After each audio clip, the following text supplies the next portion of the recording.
ball on the tee, and there you look at Ladarius Owens, one of the deep men. It will not come to him. It'll go into the end zone. It'll be brought out to the 25-yard line. So Texas Southern gets the ball to start the game from their own 25. And, of course, they're starting with their quarterback, Jace Wilson, who had to come in and carry the load this year for this Texas Southern team when Andrew Body went down in the first game. And you look at the stats on Jace Wilson. He is a sophomore out of Missouri City, Texas. Started his career at Furman before transferring here to Texas Southern. Yeah, he's done a nice job this year. And Andrew Body from the sideline has really been like a secondary coach, helping him with everything, because they've made a nice job of it, having him implanted to run that offense.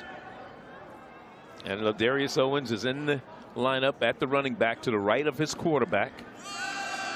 And now they run around the left side, and not a lot of running room that time with Ladarius Owens. Let's check out the Texas Southern offense.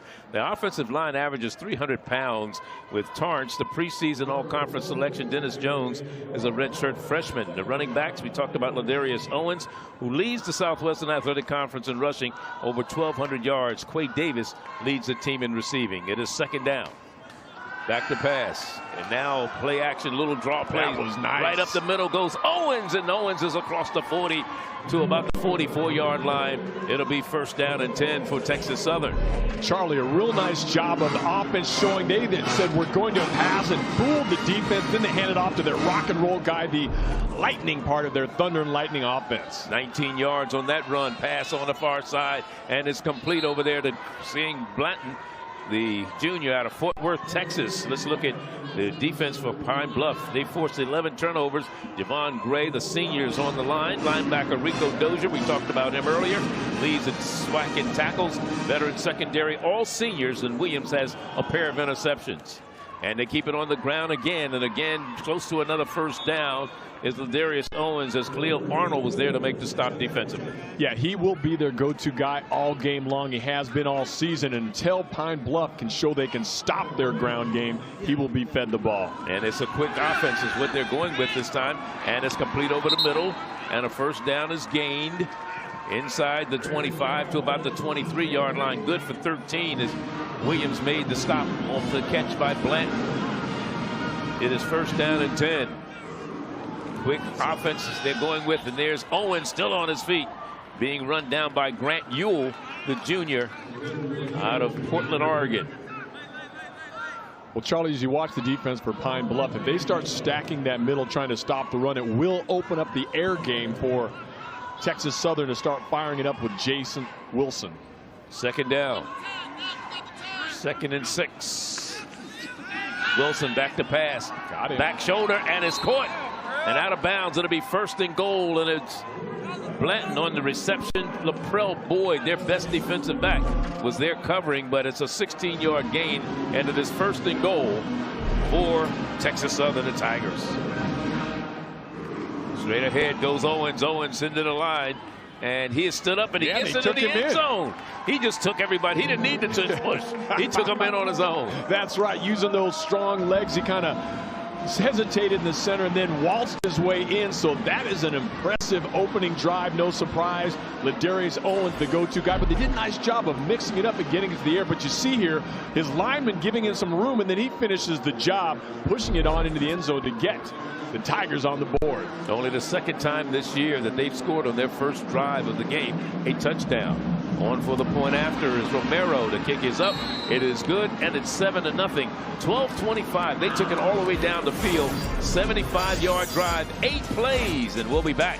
7-0. The home team on Senior Day up 7-0.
Texas Southern takes the opening drive. They go all the way down the field, 75 yards. And Ladarius Owens with his 9th touchdown of the season rushing. And he got 34 yards on that particular drive. They went 75 yards. He had 34 of those 75 yards. And he's over 3,000 for the season. That's right. Only needed 29 career round. That's right. Yeah. And we knew he was going to get it done today. We didn't know what was going to happen on the opening drive, but we had a chance to speak with Ladarius Owens yesterday at their practice. What a stand-up young man. His head coach, Clarence McKinney, loves everything about him. Says he's a great player, but he's also just a great young man doing it right. And he's so impressed. And also, he'll probably get some sniffs at the NFL. Yes, indeed. He's already committed to play in the Legacy Bowl February 24th in New Orleans, Louisiana. So congratulations to him for a fine season. Here's the kick. This one goes into the end zone, and Pine Bluff will get the ball at their own 25 to start the game. Their first possession of the afternoon, and Mekhi Higgins will be the quarterback, the junior out of St. Louis, Missouri, for this Arkansas Pine Bluff team. And there you see the stats on him. He's a 6'3", 204-pound junior. 46% of the passes he's completed. He's only thrown 2 touchdowns. He's also been picked 3 times so far this season. And Charlie, they've done a lot of shuffling at quarterback. They haven't really locked down who's their go-to, so the stats don't show much because they've been experimenting every other game who should be the guy. They've had Jalen Macon, who we will not see today. Also, Chancellor Edwards is the other one. We saw them early in the season as they go off to the left side this time with Johnny Williams, sophomore out of Fairfield, California, on the carry on first down.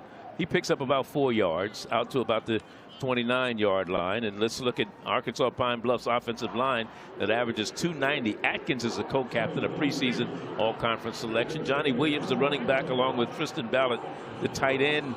Kenji Lewis leads the team in receiving. 2nd down and 6.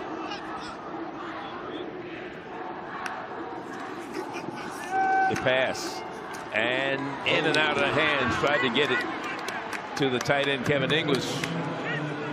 Just couldn't hold on to it that time. Good defense.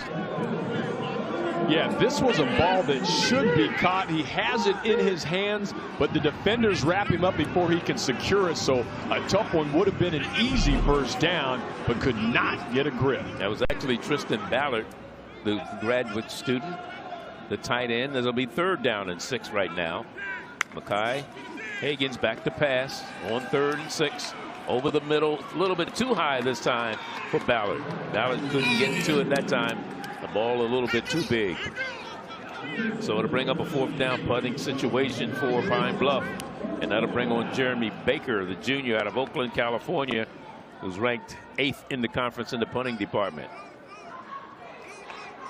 Trenton Leary is the deep man to receive this punt.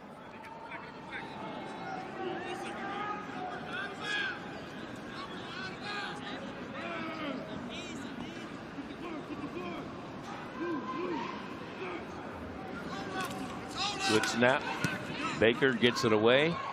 Leary running it down, and it takes a bounce and goes out of bounds inside the 30 at about the 28, 29-yard line. So the last time we saw Texas Southern with the ball, let's see what they did. They were right down the field after that 42-yard punt. Yeah, Charlie, they really did everything right. Getting it to their go-to guy, Ladarius Owens. He crosses the 3,000-yard career mark, and then going through the air, Jace Williams, 3 for 3 on that drive for 41 yards. Then, of course, at the goal line, who are you going to call? Ghostbusters. That's right. And their Ghostbuster is Ladarius Owens. So great first drive. They're going to try to keep that momentum going as the ladies feeling the magic out here. Their senior day. No looking question. and feeling good. 1st down and 10.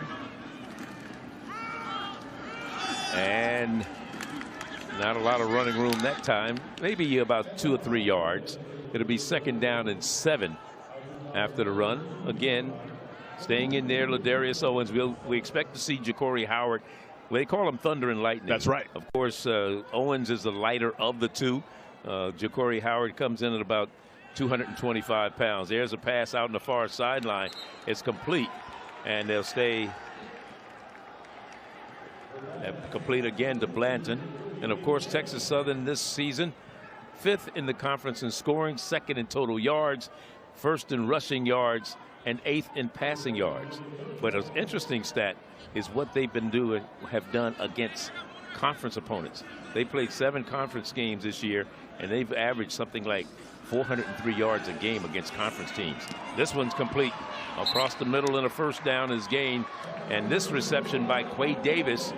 Davis, the sophomore out of Dallas, Texas, and Taekwon Fleming is there to make the stop. Charlie, I like how they're mixing it up through the air and on the ground. Quay Davis found that soft spot. Back to pass again. Hurry up offense. Deep. Oh, he dropped it. Man, you know he wants Means that back. had it.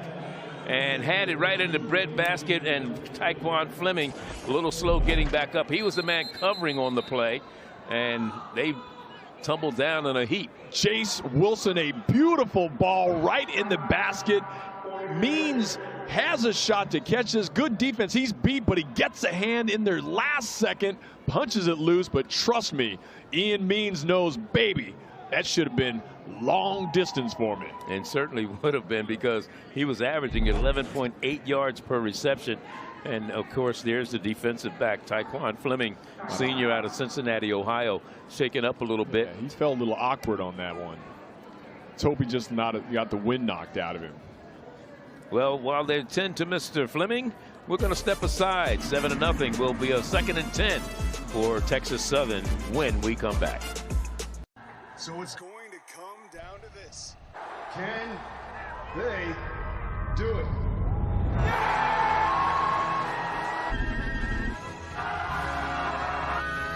Oh no, they missed it! Wait a minute. There's a flag on the play.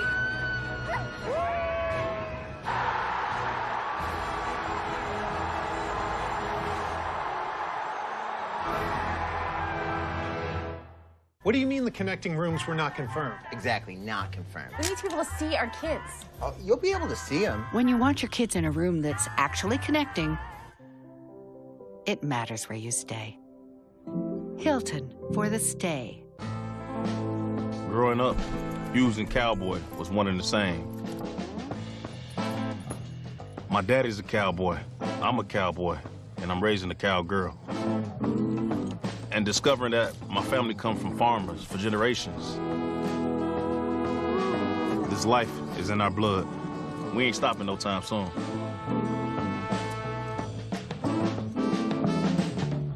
Give the gift of family heritage with Ancestry. Welcome to the Griot Awards. This is huge. Celebrate America's biggest icon with performances by Jennifer Hudson, Smokey Robinson, and more. I'm blown away. Thank you so much. Thank you from my heart. This is a big award, man, for me. This is a great night. For all the young people out there, recognize yourself in these extraordinary icons. I'm a winner tonight. Byron Allen presents the Griot Awards, Saturday, November 25th on CBS. Brought to you by Mael. 3 seconds left, and with the long jumper is good. Defense, energy, effort, and toughness is our motto. Oh, what an alley-oop. When I walk on the court, I want nothing more but to win. You're going to remember this name. Oh, what a move. What a move. I don't sit up here and just blow smoke. We are the best team. We know it. We believe it. And we prepare every day. Tuskegee takes on Fort Valley in a doubleheader Saturday, November 25th, starting at 1 noon Central on HBCUGO.TV or download the new mobile app. We're hanging out at Texas Southern University, and I wanted to know, where are all the vibes, the history? How can I learn more about Texas Southern? Well, behind me is the University Museum, and we have some cool stuff in there. Let's check it out.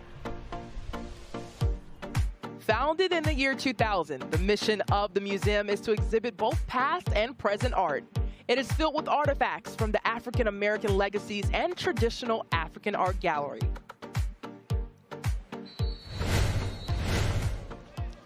That's a beautiful museum, man. Certainly is. I got to get over there before we get out of town. 2nd and 10, swing pass out to the left side. And running up the field is Owens, and he's close to the first down. They mark him out about 2 yards shy of the first down. Nice little easy breezy swing pass to their big runner, and you know, he's having a great game on the ground, averaging over 6 yards a carry. So they're kind of doing everything they want to do, Charlie, working out nicely for the Tigers. There's the quarterback. Wilson Jace Wilson brought down hard on that 3rd down and 2 to bring up a 4th down. But let's see what they come up with. Grant Ewell Jr. in on this. He did not bite on that at all. He played that perfectly and put a big man sandwich on Jace Wilson. 4th and 3 in 4th down conversions this year. They are 9th in the conference, 4 of 10 so far, which is only 40%. Jace Wilson calling the signals. 3 receivers to the top, and we got, I think they just given a 1st down. A little anxious, Charlie. That's called chomping at the bit.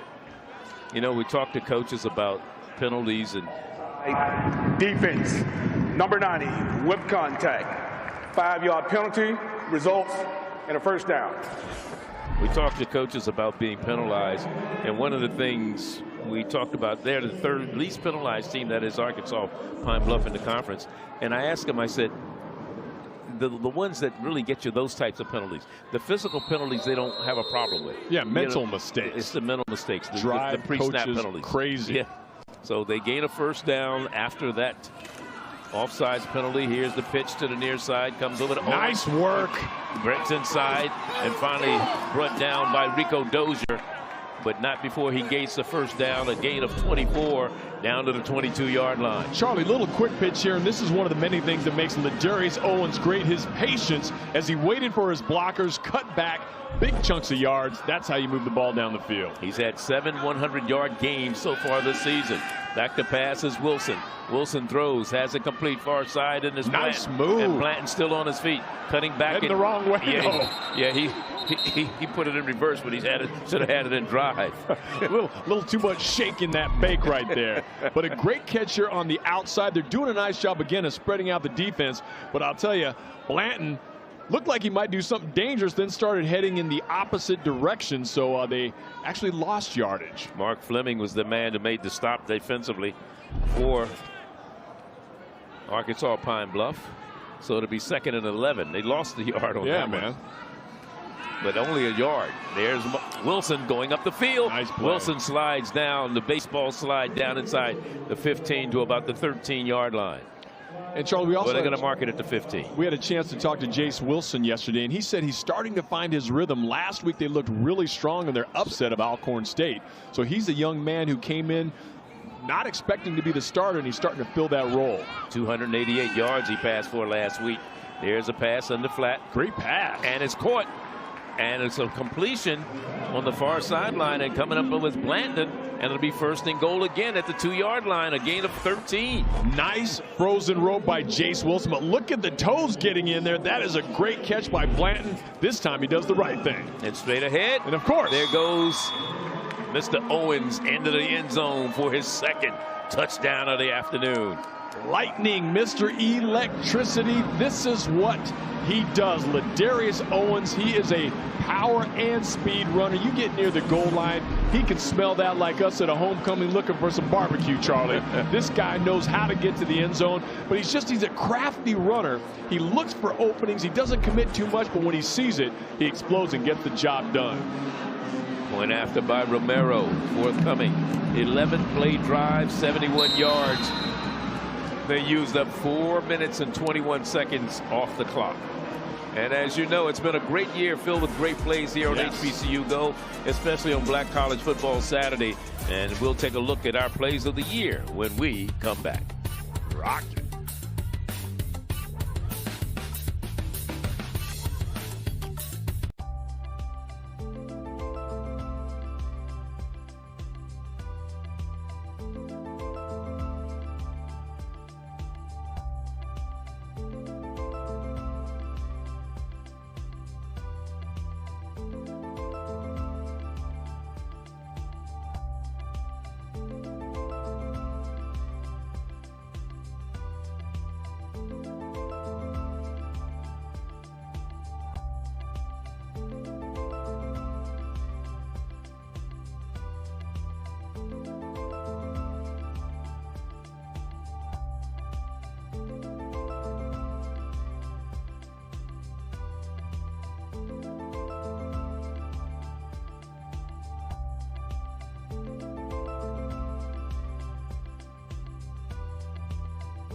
Prey has the pass. Ball lets it go into the belly of his running back, Terry. They stripped it, Charlie. They take it away from him. And they're bringing it back up the field. It's Jacob Williams running it back down the field. Jacob Williams. And he's going to go the distance. That was a 95-yard fumble return. That came against Bethune-Cookman earlier this year, right here on HBCU. Yeah, man, that was spectacular. And he was huffing and puffing towards the end, just stuck that ball out, saying, let's get this touchdown wrapped up. But great heads-up play by Williams. How about this cat? Yeah, Jacob Williams out of Fresno, Texas, a junior. But that young man, 58 yards already. We're in the first quarter still. Yeah, man. 8 plays, 8 times he's touched the ball. He has 58 yards. Like I said, he has 7 100-yard rushing games so far this season. He had 104 against Prairie View, 139 against Lincoln, 168 against Bethune, 138 against FAMU, 251 against Southern, 106 against Jackson, and 211 last week against Alcorn State. My man is the real deal. Over 7 yards a carry today. He's on fire. Donald Johnson, the third on the return for Arkansas Pine Bluff, and he gets it back out to the 20. Mark it at the 25, 26-yard line, a 7-yard return. So Pine Bluff gets the ball for the second time this afternoon. Well, this is their chance to really try to get things going. Alonzo Hampton has talked about his team's motto this year is restore the pride, and they just haven't had a chance to get on any kind of roll, but he is still grinding, trying to get his first SWAC victory as a first-year head coach.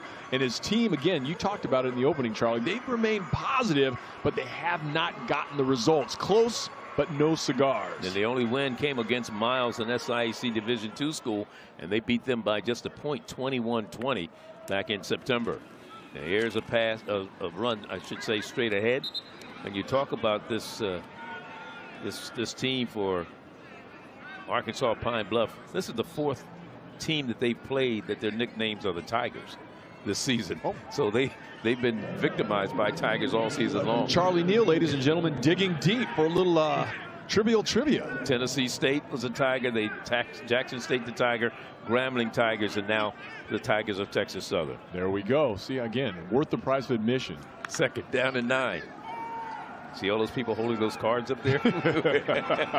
Here's Higgins going around the left side, still on his feet, and may have the first down. You know, Charlie, this is something that Alonzo Hampton talked about. Mekhi Higgins, he says he's got the talent, but holding the ball sometimes too long. He had 2 receivers that had a chance, but he ends up having to pull it down, not pulling the trigger soon enough. That's one thing he wants to work on. He says, this young man has the tools. I just need him to study film, start to get ready for these games in a better preparation, and unleash the ball, missing opportunities. This is a team that came in averaging just about 260 yards a game in total offense, ranked 10th in the conference in that department. This one incomplete. Good defensive play by Canary Simmons to make sure that that pass was not complete. Junior out of Houston, Texas, local kid from Belair High School. It is second down.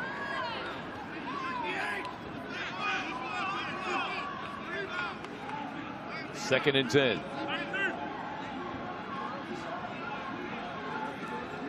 Ball at the 35-yard line. Johnny Williams. And a lot of dark jerseys there to escort him to the side. He wouldn't let him get very far. One of the men to make the stop was Alennis Noel III out of Houma, Louisiana. That's what you call gang tackling. Everybody gets a little piece on that one. And this is a chance, I'll tell you, that Arkansas Pine Bluff has had a couple of chances here with some receivers open, a couple of drop balls. They can start getting something connected through the air. They might cause damage, but they've either dropped the ball or missed open receivers. So I don't think they've done a bad job with their game plan throwing. They just have not connected. Third down. Trouble. Incomplete. A little bit too low.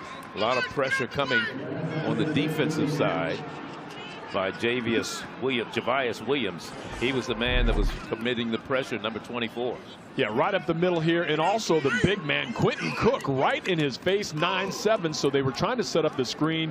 They did not give him a chance to breathe or think. He had to dump it off, and that one went right in the turf. And again, that'll bring on Jeremy Baker to do the punting. Leary is the deep man to return for Texas Southern. Second punt of the afternoon for the Golden Lions. Yeah, 2 drives, 2 punts. 1-9, 0-7 their record. They have a preseason 6th in the Western Division of the Southwestern Athletic Conference. Delay of game, offense. 5-yard penalty, 4th down. Just the second penalty of the game, so pretty clean so far. As you look at Wyan Myers, he's the referee, and there you look at Alonzo Hampton. This is his second stint as a coach here at Arkansas Pine Bluff. His first time he was an assistant from 2006 to 2010 on a team that won the division title in 2006 under Monty Coleman. Assistant under Terry Bowden at his alma mater, nice Louisiana punt. Monroe. Here's Leary. He catches it. Tries to dance away, still on his feet. May have something going. He has a wall on the near side. Needs some blocks. And he gets it across the 35, and it's down at the 36. And so 37 is where they'll spot the ball. 45-yard punt by Mr. Baker. 14-0 our score here in Houston. Ready for new Black Friday deals? Get 10-inch Squishmallows for $5. This on 43-inch TV for $98. And so many more amazing deals. New deals drop online Wednesday. Shop Walmart Black Friday deals. JP Morgan Wealth Management knows it's easy to get lost in investment research. Get help with JP Morgan Personal Advisors. Hey, David, ready to get started? Work with advisors who create a plan with you and help you find the right investments. So great getting to know you. Let's take a look at your new investment plan. Okay, great. This should have you moving in the right direction. Thanks, Jen. Get ongoing advice and manage your investments in the Chase mobile app. Welcome to the Griot Awards. This is huge. Celebrate America's biggest icon with performances by Jennifer Hudson, Smokey Robinson, and more. I'm blown away. Thank you so much. Thank you from my heart. This is a big award, man, for me. This is a great night. For all the young people out there, recognize yourself in these extraordinary icons. I'm a winner tonight. Byron Allen presents the Griot Awards, Saturday, November 25th on CBS. Brought to you by Old Spice. 3 seconds left, and with the long jumper's good. Defense, energy, effort, and toughness is our motto. Oh, what an alley-oop. When I walk on the court, I want nothing more but to win. You're going to remember this name. Oh, what a move. What a move. I don't sit up here and just blow smoke. We are the best team. We know it. We believe it. And we prepare every day. Tuskegee takes on Fort Valley in a doubleheader Saturday, November 25th, starting at 1 noon Central on HBCUGO.TV or download the new mobile app. I'm not the future, I am now. Welcome to The Griot, bringing you the stories that move us. Very important that everybody is represented. We control how we're produced, depicted, and how we're seen around the world. Available on thegriot.com, the Griot Cable Network, and our free streaming platform.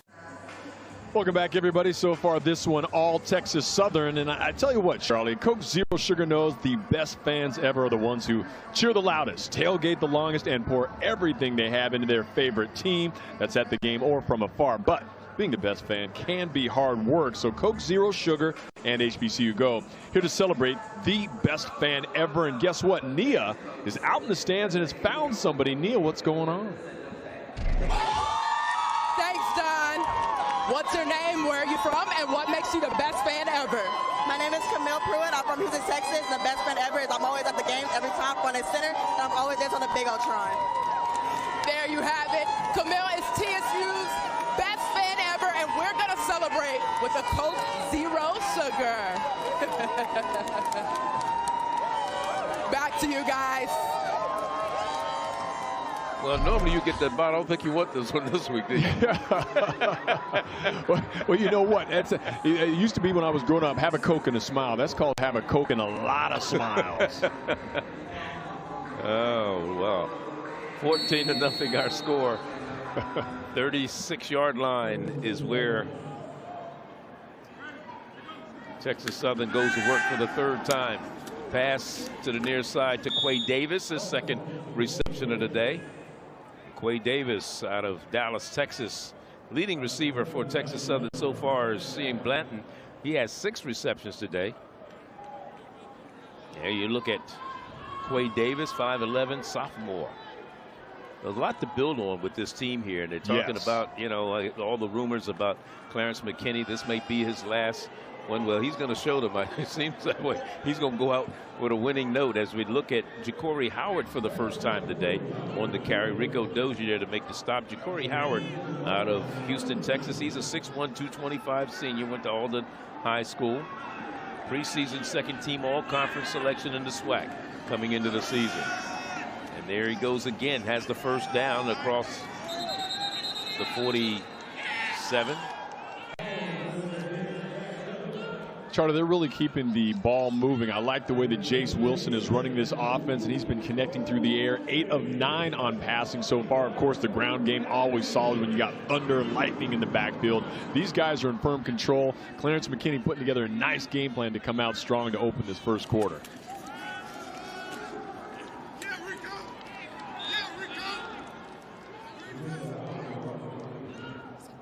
That is Ja'Cory Howard there. Again, thunder and lightning in the backfield. Ja'Cory Howard is that rolling ball of thunder. The perfect balance when you talk about Ladarius Owens being the lightning. But yeah, the big man, both these guys can run. Second down and 10. Wilson steps up. Wilson in trouble. Wilson has some running room. Slides down. He's still going to be about 5 yards shy of a first down. Well, and Jace Wilson, he's a smart quarterback. You know, he grew up with football in his DNA. His dad, who's a coach who we also had a chance to talk with yesterday, has coached his son up and really taught him the ins and the outs of the game. His dad, a former defensive back, played a little quarterback too. But played here. Yes, that's what I'm saying. And Jace Wilson knows how to read defensive backfields. And now he has room all to run. Sorts of room. And he should have the first down. He runs out of bounds at about the 30-yard line. Charlie, that's called putting it in the smooth drive. He saw a lot of green, said, I'm just going to go ahead and chill, get that first down, not take any big hits, save myself for another day. 17 yards on that run by Jace Wilson. Jace Wilson started his career at Furman. His biggest day at Furman was 269 yards and 2 touchdowns.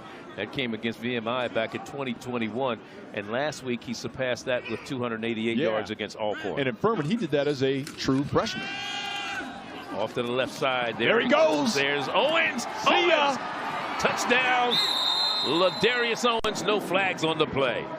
That is what big number 22 knows how to do. You give him the ball, instant offense. Ladarius Owens, again, the kind of season he's been having and really amping it up. He is just so strong this year.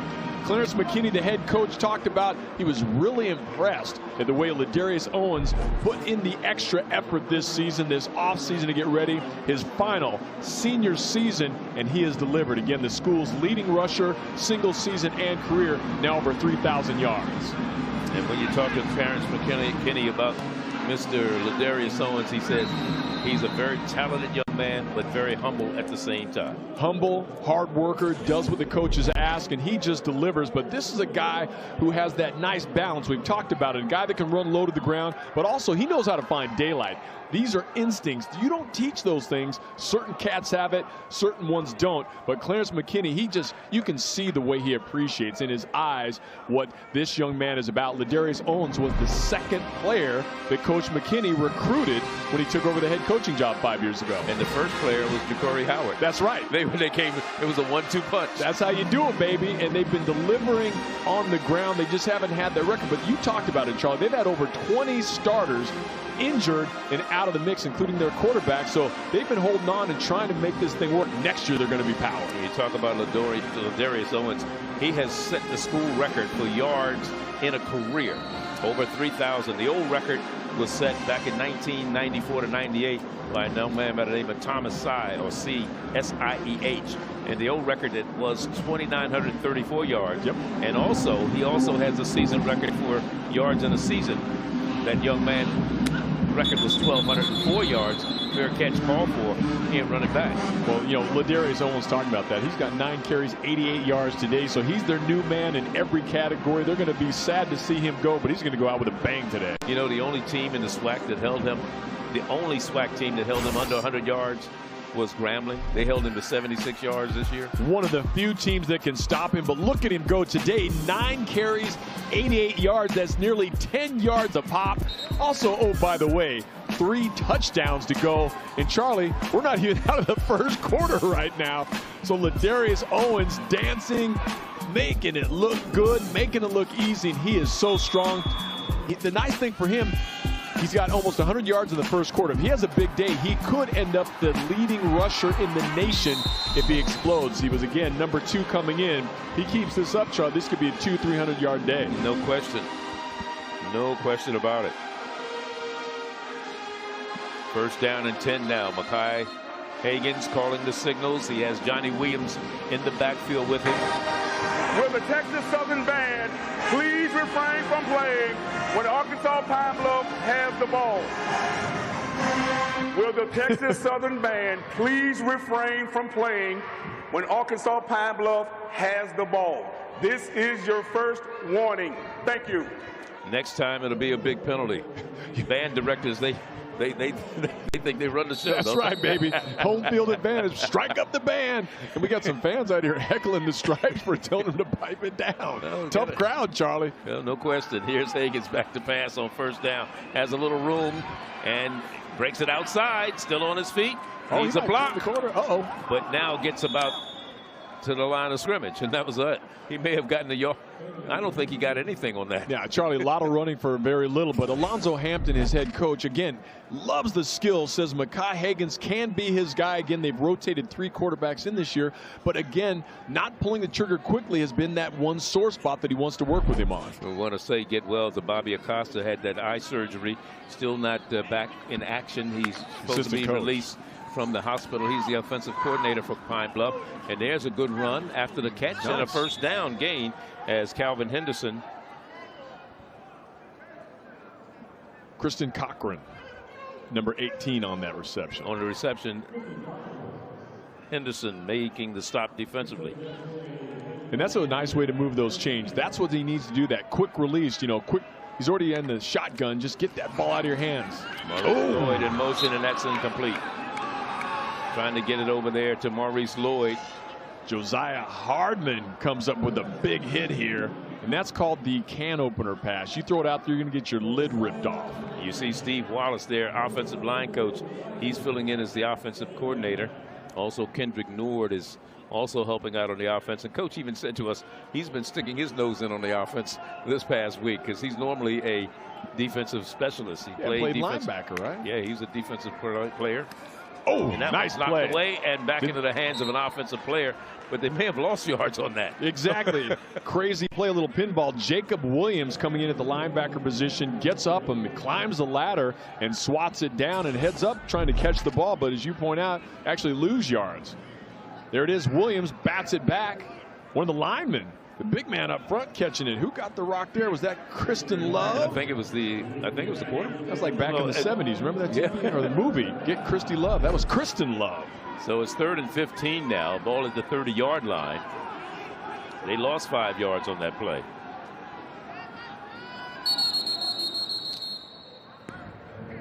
That's the end of the first quarter. So the first quarter comes to an end here in Houston at Shell Energy Stadium as we continue with Black College Football Saturday right here on HBCU Go, where Texas Southern is in command. They lead it 21-0 over Pine Bluff.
15 minutes in the book so far as we start the second quarter.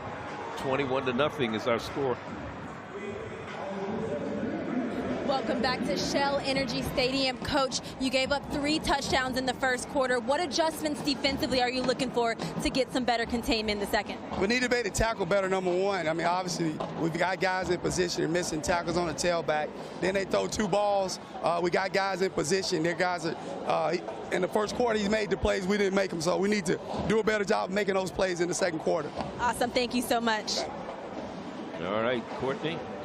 And of course, Alonzo Hampton, his team, not doing what he would like them to do. When you look at first half stats, they've only picked up 20 yards total, 5 passing, 15 rushing, 2 first downs on the other side. Texas Southern with 127 yards rushing, 80-something plus of those belong to Ladarius Owens. They've thrown for 78 yards for a total of 205 total offensive yards and 11 first downs. Texas Southern basically doing anything they want so far, so they are in firm control here. Arkansas Pine Bluff needs to start this engine.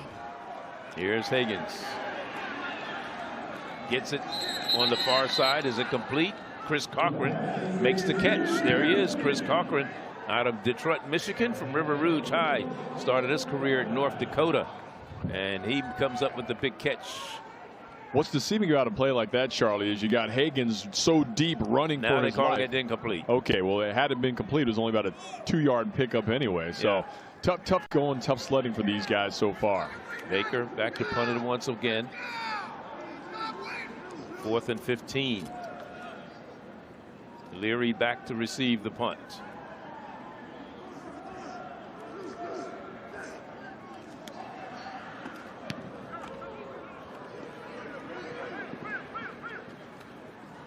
And it takes a Pine Bluff bounce all the way down to the 20. So this will be the deepest that Texas Southern has started a drive today after that 50-yard punt by Mr. Baker. And there's the Tiger, Texas Southern style. When you talk about Clarence McKinney, we talked a little bit about him and the fact that, there's rumors going that this may be his last game. And the rumors have come out all week long, what's going to happen with him. He's built this program up in the time that he's been here in his 5th year. I'm a huge fan. I love what he's about. And, he really cares about the kids. He grew up right across the street from the school, coached at the high school that he went to school, Jack Yates High School here in Houston, Texas. And, of course, after that, he had a pretty good year at Jack Yates High School as a head coach. And then he went on to coach in the collegiate ranks under Kevin Sumlin at Houston. He was one of the first coaches that Kevin Sumlin hired when he got the coaching job at Houston. He was also an assistant at Texas A&M in Arizona. Charlie, I can't make it any clearer or more simple, my thoughts on this guy. Clarence McKinney is the right guy for this head coaching job. He's built a culture. His players believe in him, and he also has built great players on and off the field. I love what he's about. And Blanton running all over the place before Rico Dozier finally brought him down, but a gain of about 3 yards after all of that. Yeah, that was a lot of work for very little in return. That's not a big value proposition, but they've been doing a nice job of moving the chain. So at this rate, that's just another drop in the bucket. They'll just keep their magic flowing and get the ball to 22, pick up a first down, and move the sticks. Right after this play, we'll go down to Courtney. She has some more, I believe, on Texas Southern.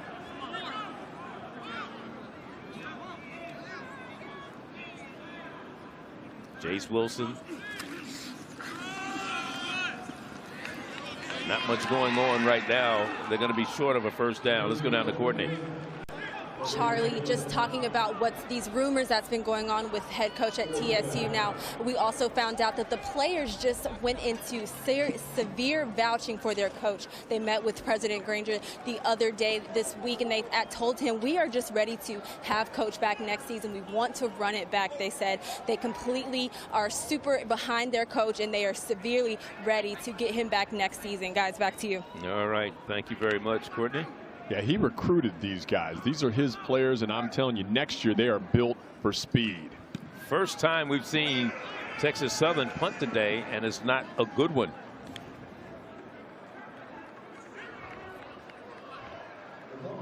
So that one covered 28 yards. Not a good punt that time from Patrick Helen. And we'll be back. 21-0 our score. We're in the second quarter. And this be from Cash, not from YouTube. I have secrets on your center, you know too many. I stay at your house where I hope that you'll protect me in my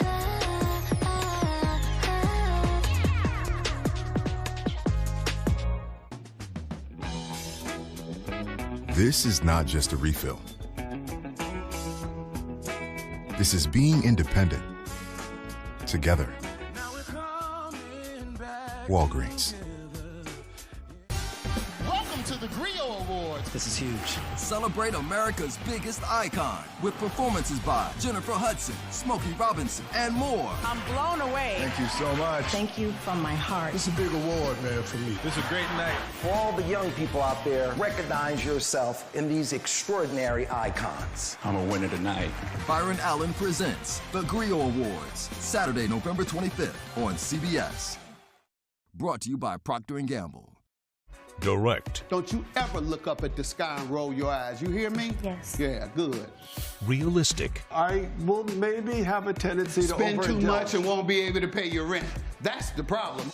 He holds the line. I resent it, and I resent you for doing it. Powerful. I don't know where you've been, but you're going to respect this courtroom. I'm going to throw you out real quick. Mathis Court is in session. Check your local listings for times and channel. The power of the Weather Channel, now available to everyone. This is epic.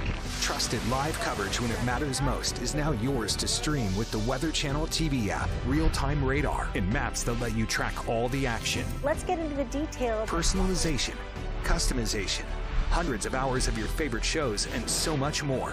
There's never been a better way for everyone to watch the Weather Channel. Available now on these platforms. Go to streamtwc.com to start your free 7-day trial. HBCU Go Sports is brought to you by Head & Shoulders. Make every wash count. And by Gillette, the best a man can be. And by Jeep Wagoneer. Great day here in Houston, Texas. You're talking about coaching changes. We know that Southern University also made a coaching change this past week, and they still have a game to go. I didn't understand that. They still have to play. I've often wondered that too. What do you accomplish by icing someone right before the season's over? Yeah, one game before the season's over. They play next Saturday. They'll play in the Bayou Classic. They'll play Grambling. So you just never know. That's why we're up here. We don't make those decisions. I'm telling you, head coaching jobs are not ones that are fun when you're in that hot seat. Michael Jamerson getting it right up in there. Yeah, it was Eric Dooley they let go. Of course, there's some other coaching changes in HBCUs, Morehouse, Clark Atlanta, and St. Augustine. So we'll see what happens going forward. And keeping the ball on the ground, trying to get something going. This is Arkansas Pine Bluff. They have struggled mightily this year. That time it was Michael Jamerson on the carry. Jacob Williams there to make the stop defensively. You know, we talk about Jacob Williams. The coach was telling us his mom teaches at Texas Southern. That's right. And he said she was on him. When are you going to recruit my son? Well, yeah, he said, he goes, we didn't have to recruit Jacob Williams because his mama came in and said, you better get my son on your team. And actually, they thought he was going to be an end, but he's maybe small for linebacker. He has proven he's worth his weight in gold. So big thanks to mama for the recruiting tip. Pass on the near side is complete to Kenji Lewis. Kenji Lewis is brought down right away, and the first down is gained as Jacob Williams was there to make the stop defensively for Texas Southern. Well, here they go. You know, again, momentum is contagious. You get a little something going, a little spark, and that can be bleeding over to everything you do. Here comes the blitz. Again, it's Kenji Lewis on the nice reception. Dance, but and Kenji Lewis maybe a yard, and that's about it. It'll be second down and 9. Great pursuit by the young man we were just talking about, Jacob Williams. In the Lewis, last 3 plays. That's right. Lewis looked like he might dance out of harm's way, and Jacob Williams came in and said, sit your down. Oh, you were nice. Family show. I hear you. Second and 10. No gain on the play. Ballard was the man in motion. There's the quarterback rolling right. Look who's in his face. And wide open for a touchdown. Wow. And it's caught by Damon Dawkins at the 1-yard line. 43 yards on the pass from Mekhi Higgins to Damon Dawkins. Big credit to Mekhi Higgins. Look at Jacob Williams in his face, but then downfield wide open. What a connection. Damon Dawkins able to haul that in. They're ready to strike. 15 of 25 in the red zone for Pine Bluff this year. Let's see what they do with this one. Going straight ahead, no signal yet from the officials. Not in the end zone on the running play. Mekhi Higgins, as his head coach has talked about, has the tools, has the legs, has the arm, and on that one able to connect it, and that is a huge, huge play. Well, let's see what they come up with this time. Jamerson goes out. They got B.J. Curry and Johnny Williams are the backs behind the quarterback Higgins. Big tight. Look at the big man. And they give it to B.J. Curry. He's in.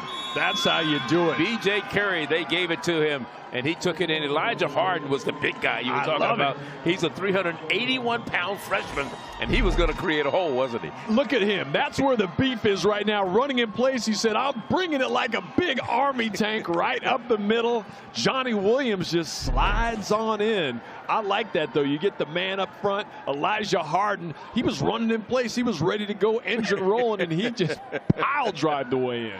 That's awesome. So they're going to go. Are they going to go for two? Or they're going to kick the extra point. And in for the point after is Dean Saris.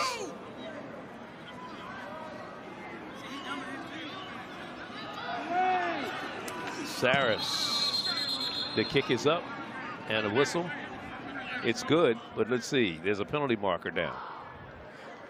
Big Elijah. I'll take care of business. Offense. 5-yard penalty. Try for points. He had not missed this year, Dean Saris. Yeah, we had to bench you because you were substitute. 17 of 17. So far, this will be a field goal extra point. It'll come from the 16-yard line. It'll be like a 26-yard PAT. Now, his longest field goal this year was 25. So this is going to be very interesting. 25, you ever call it a 25-yard point after. Got to put a little extra hot sauce on this one. Dean Saris out of Canton, Ohio, senior, 6 foot, 176 pounder.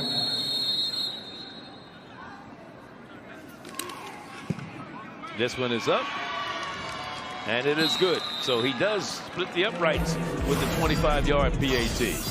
Arkansas Pine Bluff putting it together to get the pass. Look at that. Mekhi Higgins finds his man. Damon Dawkins, 43 yards. That sets up the short touchdown, gets them on the board. Arkansas Pine Bluff trailing 21-7. You feel it from the moment you enter our campus. It's a legacy of greatness. We are the Golden Lion family, committed to innovation and truth. We all come from different places, but now call the Pride Lands home. Whether it's the sciences, arts, or business, we're shaping the minds that one day will reshape the world. The University of Arkansas at Pine Bluff. Become a part of the Pride.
Welcome back, everybody, to Houston, Texas. Texas Southern leading Arkansas Pine Bluff right now, 21-7. It's my honor to bring this to your attention. The National Football Foundation and College Hall of Fame announcing legendary play-by-play announcer, my partner, Charlie Neal, set to receive the 2023 Chris Schenkel Award. Charlie, of course, has covered games for historically black colleges and universities since 1980, officially being honored December 5th in Las Vegas. I'm telling you, look at you, man. You were 14 when you started your career. John Madden. Who else you got here? James Brown. Yeah, CBS. Look at you, James, man. JB, Lynn Barney. And I've got you. Now you got me. I apologize for that, but it has been legendary. I just want, ladies and gentlemen, I'm giving my man a standing ovation. Charlie Neal.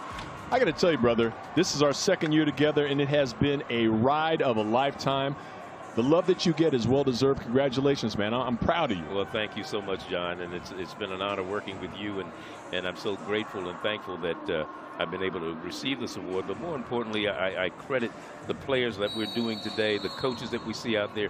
They're the ones that are responsible for me getting this award because I was able to tell their stories for so many years. Beautifully said. And I'll tell you, humble is very, very attractive. But, Charlie, this is one of your many. You must have a whole separate wing of your house for all the awards you've got over the last 40-plus years. Every one of them well-deserved. But you're a trailblazer.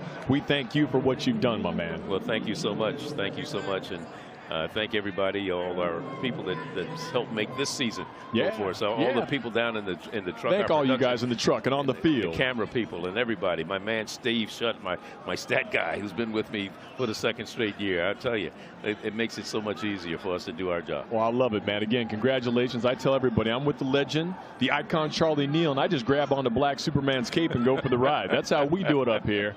Nice work, brother. On their own 25, thank you so much, John. Thank you, Rick, our producer. 1st and 10 from the 25-yard line. Wilson steps up, throws, has it complete on the near side. Blanton with another catch, his 7th catch of the afternoon. Yeah, Charlie, they are moving and grooving today. I tell you, Courtney talked about the players rallying around, playing for Clarence McKinney, and they are moving and grooving. They look great today. Jace Wilson takes a big pile drive there. That one's going to hurt a little bit, maybe leave a mark there. That was Isaiah Ward putting some pounds on him, but Jace Wilson is tough. Owens 91 yards on 11 carries this afternoon. His third 3-touchdown game of the season, I should say. That one's batted in the air. And we're still in the first half. We're still in the first half. He had 3 touchdowns against Bethune. He also had 3 against all corners. Isaiah Ward got his hands on that one. Yeah. Good defense. This is what the big fellas up front do. They watch that quarterback's eyes, climbing the ladder. Isaiah Ward said, not today, brother man. At least on that play. They've been doing other things. 2nd down and 10. Isaiah Ward, a junior out of Sacramento, California.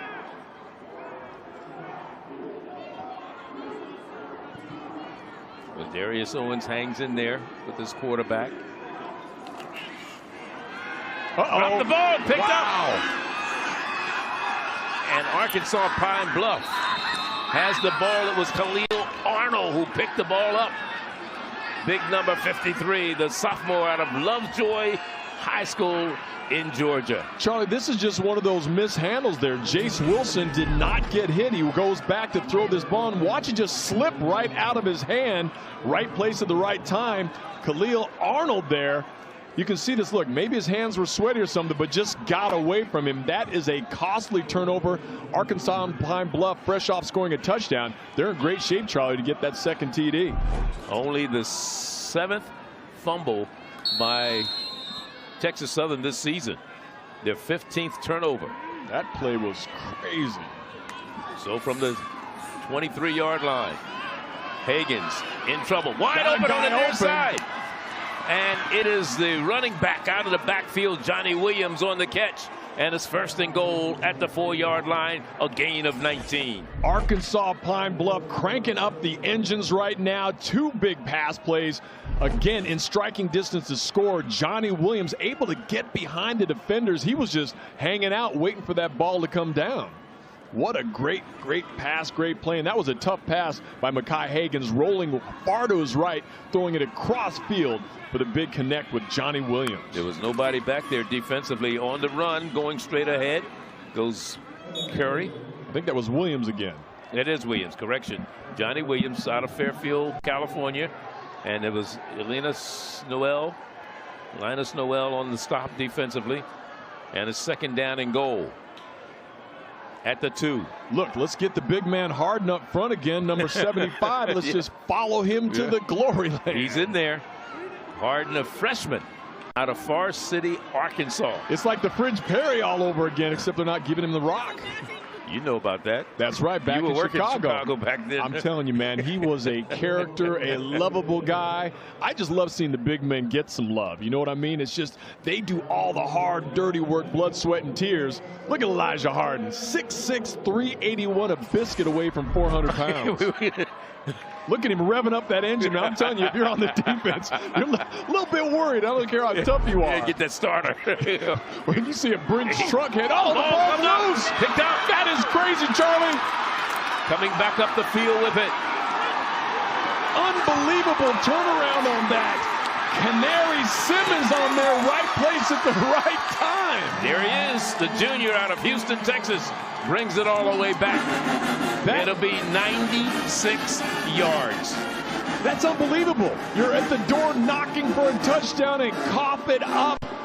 Wow, what a turn of fortune here. That's crazy. That is bananas, and that's a touchdown for Texas Southern. Watch this. Yeah, the ball just pops out of there. Like popcorn. And there's Canary Simmons picking it up. Then it's a foot race. Oh, yeah, he's not got going an to get entourage. No, he's got an entourage there.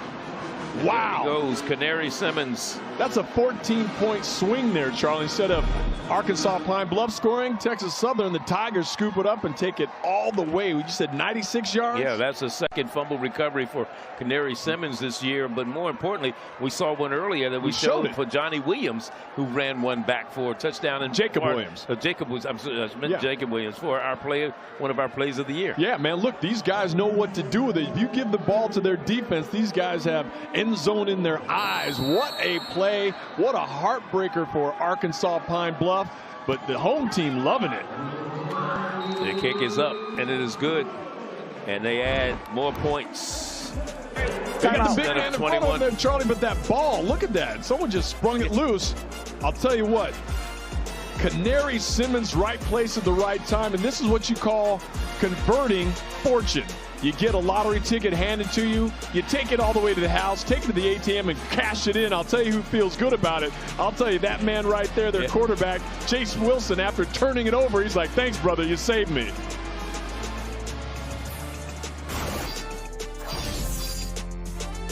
So it's going to come down to this. Can they do it?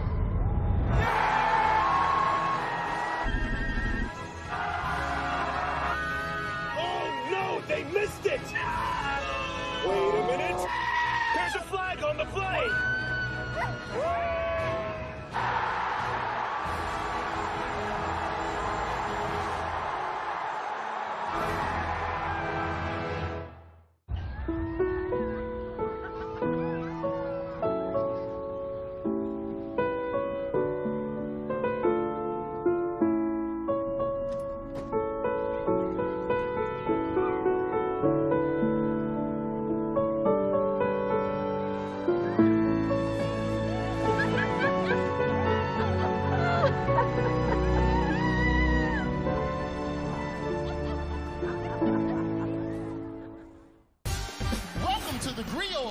This is huge. Celebrate America's biggest icon with performances by Jennifer Hudson, Smokey Robinson, and more. I'm blown away. Thank you so much. Thank you from my heart. This is a big award, man, for me. This is a great night. For all the young people out there, recognize yourself in these extraordinary icons. I'm a winner tonight.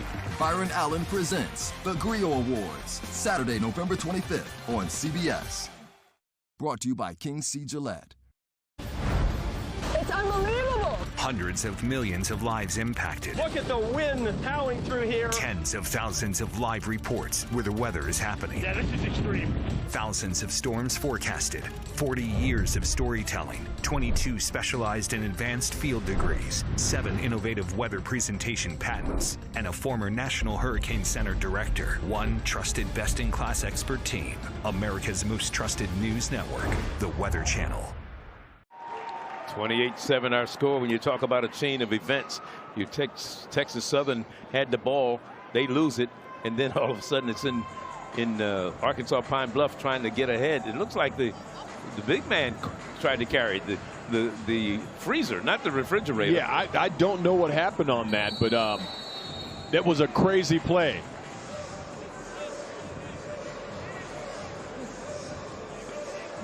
Well, there you see the kicker for Romero for Texas Southern. They're up 28-7. Could have been a 21-14 ball game. Right, we would have had a tight one.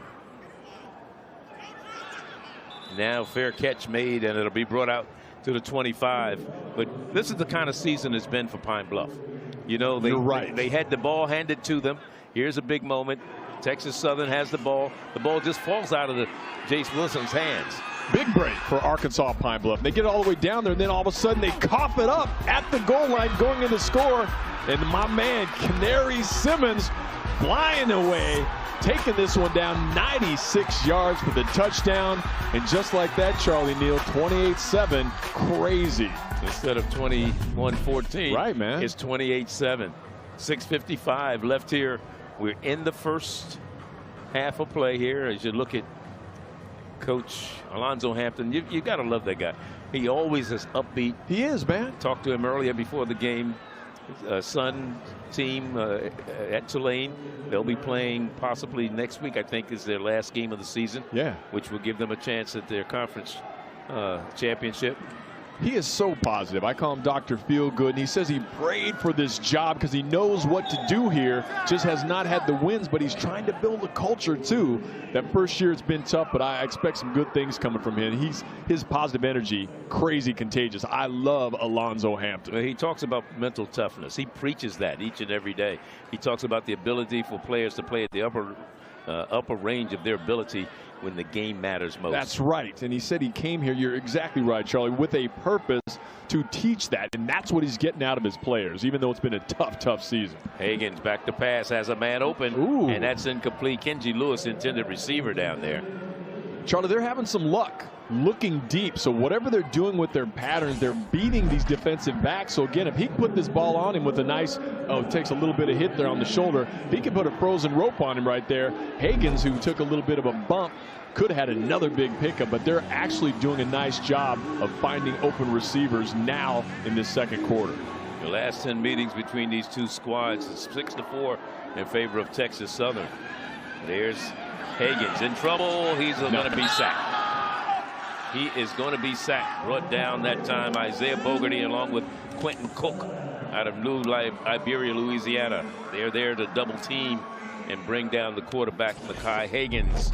And it's a 6-yard loss. Yeah, he never even had a chance to breathe on this one. The only thing he could tell was what the defenders were using for mouthwash. They all were in his face. A tough one right there. Again, they had some momentum on the other drive, the big turnover. Then they get shut down 3 and out. So the punt once again, the 4th time today for Mr. Baker. Leary, the man deep for Texas Southern. It'll take a bounce. Now let's take a look at the SWAC standings as we get into the final weeks of the season. Of course, Florida A&M, they've already wrapped up the Eastern Division for the first time since joining the conference 3 years ago. SWAC West, as you look at, still up in the air. Now, if Prairie View beats Alabama State today, they're in. They're still in even if they lose and Alcorn and Grambling lose. The Panthers' 2 conference losses were to Grambling and Florida A&M. Alcorn is in. If they beat Jackson State today and Prairie View loses to Alabama State, who's on a 5-game winning streak, that is Alabama State. They've been playing very well lately. Grambling still has a shot. If Prairie View and Alcorn both lose and they beat Grambling, I should say Southern on at the Bayou Classic next Saturday. So what you're saying, Charlie, is that side of the conference still wide open? It's still wide open. It's still Prairie wide View, open. if they win, can lock it. But other than that, man, that's still Prairie View is in the driver's seat right now. Prairie View's in the driver's seat. They have to beat Alabama State. That's not going to be an easy game with the Hornets. They'll be swarming all over them.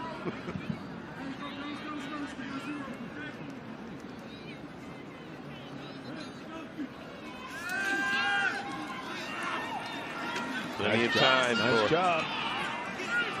Far sideline and has it complete and going out of bounds after the reception.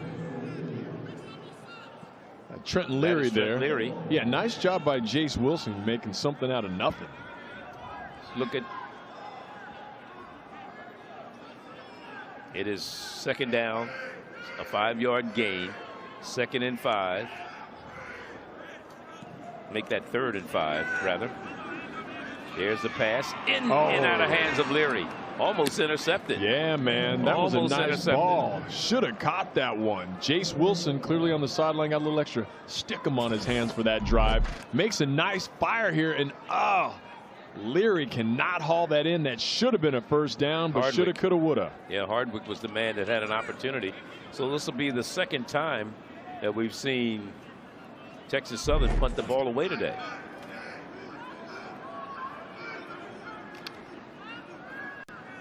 They've been doing a pretty good job. Of course, the defense came through the last time with that big fumble recovery. Good punt. And out of bounds it goes. Donald Johnson will not have a chance to return this one. And we'll be back here as you look at Clarence McKinney trying to hold on here in Houston. They lead it 28-7.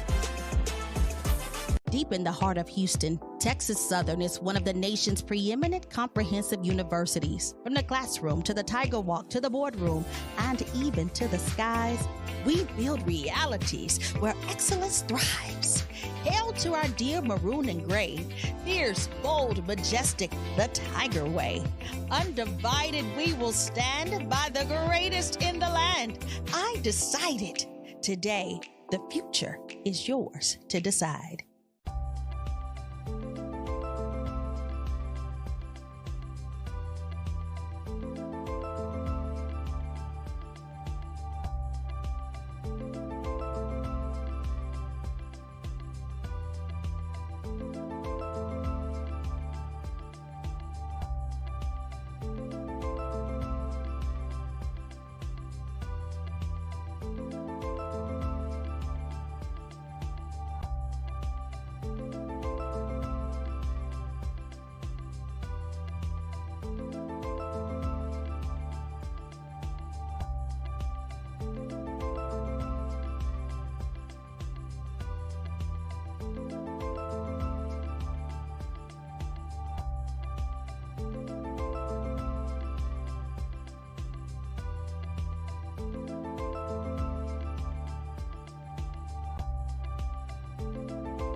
Heating up a game day snack? Just tell Siri. Set a timer for 7 minutes. They didn't save us any of those nachos. I was about to say nachos. We got some finger-licking fries out there, some buttered popcorn. Can someone hook a brother up? We're just right above you up here. Just, you know, we share. A big man right here saying, man, I love this popcorn. I'm not sharing, he said. Exactly. From their own 21-yard line, Arkansas Pine Bluff with the ball. Hagan 6 of 11 in the passing department so far, 73 yards. Let's see what they come up with on this drive. Keeping the ball. Here's Hagan's in trouble, being chased. Lets it go. And it's incomplete. Yeah, Hagan's has good speed. He's got, you know, a nice arm. He's also, as you can see, elusive. And when he starts putting it together, that's why his head coach, Alonzo Hampton, says, I know this kid has the goods. He's shown it on a couple plays today, opening it up. So they continue going to the air, Charlie, trying to break it loose. Chris Cochran was a man they always look for, the senior out of Detroit, 6'1", 186-pounder. It is 2nd down and 10. On the ground, they keep it on a good 7-8 yard run this time by Johnny Williams, as Josiah Hardman was there to make the stop on the defensive side of the ball. 3rd down and 3 now. We'll give him 7 on that last run. And the big men up front opening up a nice hole there. Calvin Lester III able to drill in some ground yardage for Johnny Williams. Trying to go outside and nothing doing. Did the ball come loose again? So it did come loose. Now the question is, was he down or not? They're going to the stripes say. They're going to mark it down shy. 400 player. They're going to mark it shy of the 1st down marker at the 29-yard line. Johnny Williams. And Johnny Williams is the one. He was the one a little slow getting up. Yeah, we could hear that up here, man. Quentin Cook, the defensive end, was the man that made the stop. Yeah, Number watch 97. This. There he is. He's got it. Then he got a hit from up front. That wasn't too pretty either. Yeah. By Javius Williams. But his knees are clearly down, so great call by the stripes, even though the ball came loose. But yeah, he took some punishment on that. Williams limping on that sideline. So Wyatt Myers, are they looking at a possible targeting? That's what I'm concerned There was some contact helmet to helmet. I don't know if they're going to call that, but at the same time, maybe they have to take a look. No. Nope. Just had to discuss a few other things. Maybe what they had for lunch. So the replay officials, Hubert Owens is up in the booth, and there was not a targeting penalty. But it was helmet to helmet, but a little bit inadvertent, so maybe they didn't take that as lethal. Right. That's exactly right. Did not launch. It was more kind of falling into each other. 1st down, moving the sticks. There you go. And that one's complete for about 9 yards. That time to Donald Johnson, his first catch of the day. Hagan's again showing that when he really just gets that quick release, finds his receiver, he can be lethal through the air. So again, quick decisions making the difference. 2nd down and 1, going to the right side. Wow. 1st down is gained. And a good run that time by Michael Jamerson, a sophomore out of Flint, Michigan. Jamerson showing some speed and power to finish that run, getting that shoulder down, powering through. Jamerson stays in there out of Villa Riva Community College. Went to Campbell first. Here's Higgins. In trouble. Still in trouble and losing yards. Losing yards all the way back inside the 40. Big yards, Charlie. After a great move to get that 1st down, they went back about 15 yards. He wasn't even ready for the snap, unfortunately, and that made that whole thing discombobulate, and he was in trouble running for his life. So again, he was looking off to his right when the ball hit him right in the stomach. Loss of 12. So 2nd and 22. And that's, Alonzo Hampton has talked about that. He's saying we have something good happen, then it's 2 steps back. So they moved the ball, and then again that inadvertent snap costing him. Express elevator heading the wrong direction.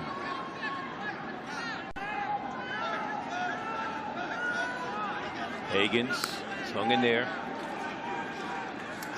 Lets it go.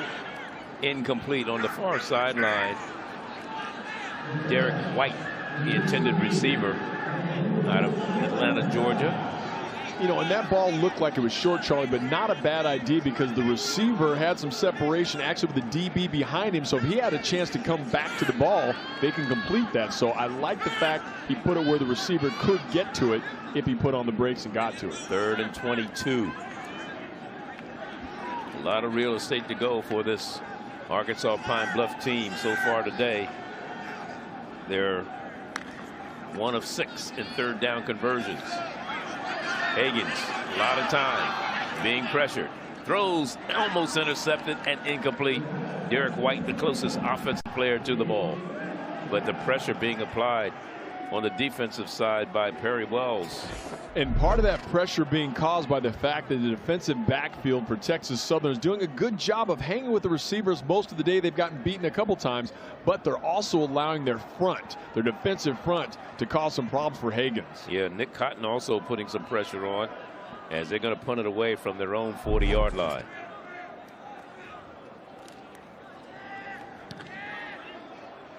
Leary calls for the fair catch, makes it at the 30. So that's where this Texas Southern team will get the ball. again here in the first half after a 30-yard punt.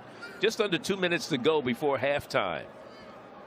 Let's look at the CIAA standings, and we understand today, if we look at the final standings for the season, that Virginia Union fell to Kutztown State in their Division II playoff by a score of 38-14. But Virginia Union won it all. We saw the game last week. We happened to do that game against Fayetteville State, but Virginia Union won the whole thing. They won the North and Southern Division. And they looked strong last week. They certainly did. Swing pass out of the backfield, comes to the near side, and it's Ja'Cory Howard on the reception, brought down by Rico Dozier. Charlie, you know what's interesting? Since his explosive first quarter and those early 3 touchdowns, we have not seen much from Ladarius Owens. I think he had 11 carries in the first quarter. He's only got 12 almost at the end of the second quarter. Yeah, well, you had some other people on the team. Yeah, this is let some other people get some action. You know, Ja'Cory Howard. Here we got a player that's a little shaken up on the play for Arkansas Pine Bluff. And it was the player who delivered the hit that looks like is shaken up right now. Yeah, they went face mask to face mask. And I can tell you, being a former player, that sometimes if you hit it the wrong way, your neck, you feel that all the way through your body. So maybe that's something that just lit him up. But it's holding his arm. So it seems like more maybe smashed the forearm. Yeah, Daryl Holston, a senior out of Stone Mountain, Georgia, is the man who's a little slow getting up. He transferred in from Holland, Kansas Community College. As you look at the band getting ready to do their thing for halftime. Yeah, they want to play when they don't get yelled at by the officials. So they let us loose so we can play our tune. The Oceans of Soul. Oh, you know they're always ready to go. Got those baby hairs laid all nice, getting everything ready up here. Girl, am I all right? I feel good. I know I look good. It is 2nd down and 7. Ja'Cory Howard. The Thunder. And he has a first down across the 40 to about the 42, 43-yard line.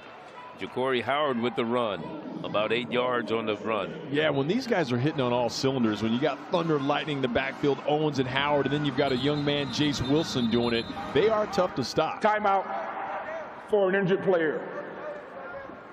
So this time it's an injury to the Texas Southern player, and that's Dylan Hamilton. Dylan Hamilton, a wide receiver. As we look at our SWAC players of the week, with Darius Owens, we know what he did a week ago against Alcorn State last week. 211 yards, 3 touchdowns. He has 3 touchdowns today. And his teammate, Jacob Williams, was the defensive player of the week. He has 101 yards in this game right now. But against Alcorn, you saw what Jacob Williams was able to do a week ago. So congratulations to those offensive and defensive players of the week in this Southwestern Athletic Conference. Into traffic. As this pass is incomplete, Quay Davis, the intended receiver. Here you look at Mr. Johnny Williams. Correction, I meant to say the defensive player, Jacob Williams, rather. And, you know, I love that story. Jacob Williams, that his mama was a big, teacher at the school. Big reason why he's wearing that jersey and rocking it for him. Coming to the right side. Look at that. Ja'Cory Howard. And Howard inside of Pine Bluff territory at the 49-yard line. 3 timeouts still left for Texas Southern. 55 seconds on the game clock in the first half. And Ja'Cory Howard just kind of taking his time, following his blockers, squeezing out extra yardage. Nice run, short run. So Ja'Cory Howard picks up the needed yardage, about 2-3 yards shy of a first down. 3rd and 2 it'll be when we come back, or when they come back, I should say. We're not going anywhere. The ball spotted at the 49-yard line. So let's look at the CIAA players of the week. Of course, they didn't play other than last week. Here we go. Isaiah Freeman from Lincoln University, quarterback. Willie Drew, Virginia State defensive back. They're not the players of the week. They're the players of the year. Players of the year. Isaiah Freeman, the quarterback. Willie Drew has been invited to play in the Senior Bowl so far this year, has accepted. I also think he's going to be playing in the Combine in Indianapolis, Indiana. He's a man in demand. The NFL wants a look. And our guy, the doctor. Alvin Parker, they won it all. Coach of the year from Virginia Union. Had the pleasure working with him last week. 3rd down and 2. Jace Wilson has it complete. And it's Cairo Charlo out of Missouri City, Texas, who came in averaging 21 yards per catch, and he moves the chains for Texas Southern. Yeah, nice job dancing out of harm's way by Jace Wilson, finding the open receiver in Charlo. Clock running. Plenty of time. Lots Jace of Wilson. time. He's going to throw this one away to stop the clock. Smart heads-up play.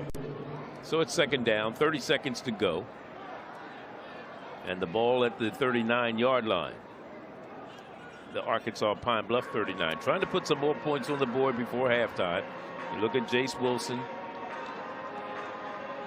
Got Curtis Falkenberg over there warming up in case they call on him to punch 3 through the uprights. When you talk about Mr. Falkenberg, he's hit a 41-yard. He did that one against Grambling earlier this year. Here's the man. Straight up the middle. There it goes. And it's Ladarius Owens. Let's see if they call another timeout.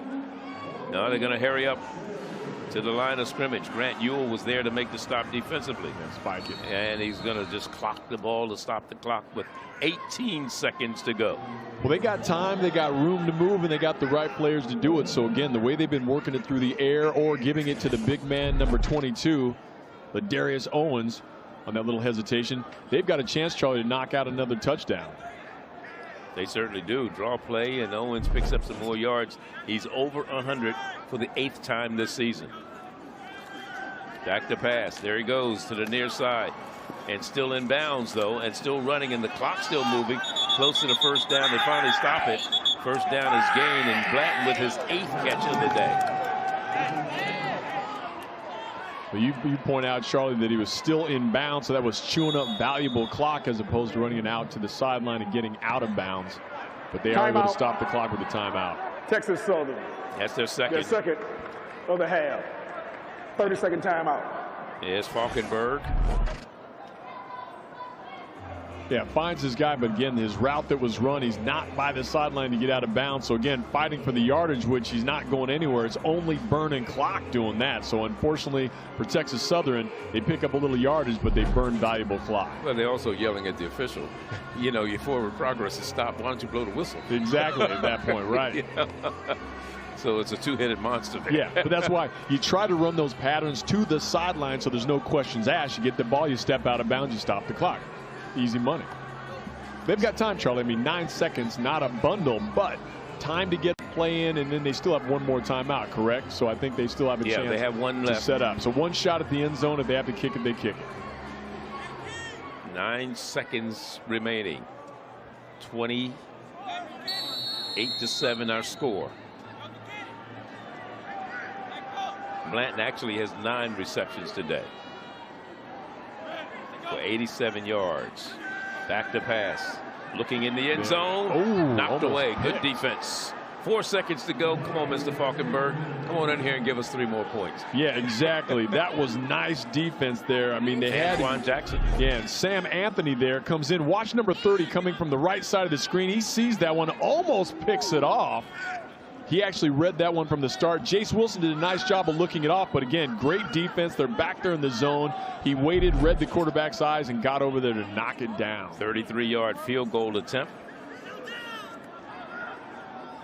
Let's see what happens here. Ball at the 15. It's up. It's long enough. It is good. So a 33-yard field goal attempt as time At the end of the second quarter. goes out here in the first half in Houston, Texas. And Texas Southern increases their lead to 31-7 over the University of Arkansas Pine Bluff. Your thoughts of the first half so far? Well, Charlie, as we expected, Ladarius Owens comes in over 100 yards, 3 touchdowns. Texas Southern really doing everything they wanted. And for Arkansas Pine Bluff, one of the few times they had some momentum going down near the goal line. They cough it up on the 4-yard line, turns into a 96-yard touchdown. That's why it's 31-7 Texas Southern. So nice game by the Tigers. Well, we'll see how it goes. Let's see what Alonzo Hampton can draw up here in the second half. They're going into the locker room down by 24 points.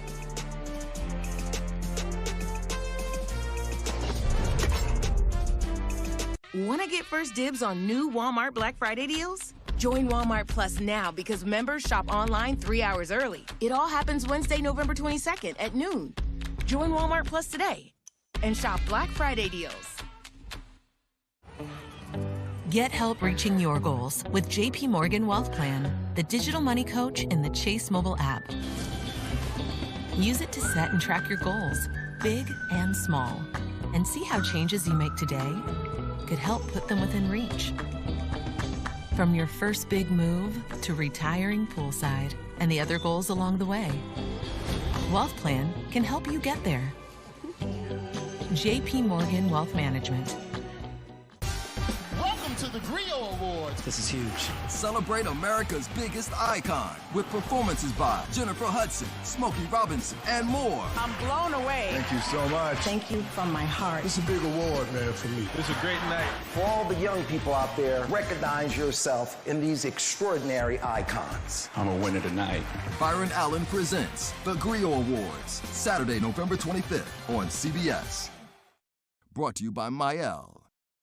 3 seconds left, and with the long jumper's good. Defense, energy, effort, and toughness is our motto. Whoa, what an alley-oop. When I walk on the court, I want nothing more but to win. You're going to remember this name. Oh, what a move. What a move. I don't sit up here and just blow smoke. We are the best team. We know it. We believe it. And we prepare every day. Tuskegee takes on Fort Valley in a doubleheader Saturday, November 25th, starting at 1 noon Central on HBCUGO.TV or download the new mobile app. America's Court with Judge Ross. We the People with Judge Lauren Lake. The plot thickens. Justice for the People with Judge Milian. Justice for All with Judge Christina Perez. Supreme Justice with Judge Karen. Mathis Court. I'm going to throw you out real quick. Equal Justice with Judge Ebony K. Williams. Justice with Judge Maybelline. The Verdict with Judge Hatchett. A powerhouse of law on Justice Central. Check your local listings. I'm not the future, I am now. Welcome to The Griot, bringing you the stories that move us. Very important that everybody is represented. We control how we're produced, depicted, and how we're seen around the world. Available on thegriot.com, the Griot Cable Network, and our free streaming platform. Welcome to Halftime on HBCU Go Sports. We're talking with Pro Football and Black College Football Hall of Famers about their HBCU experience.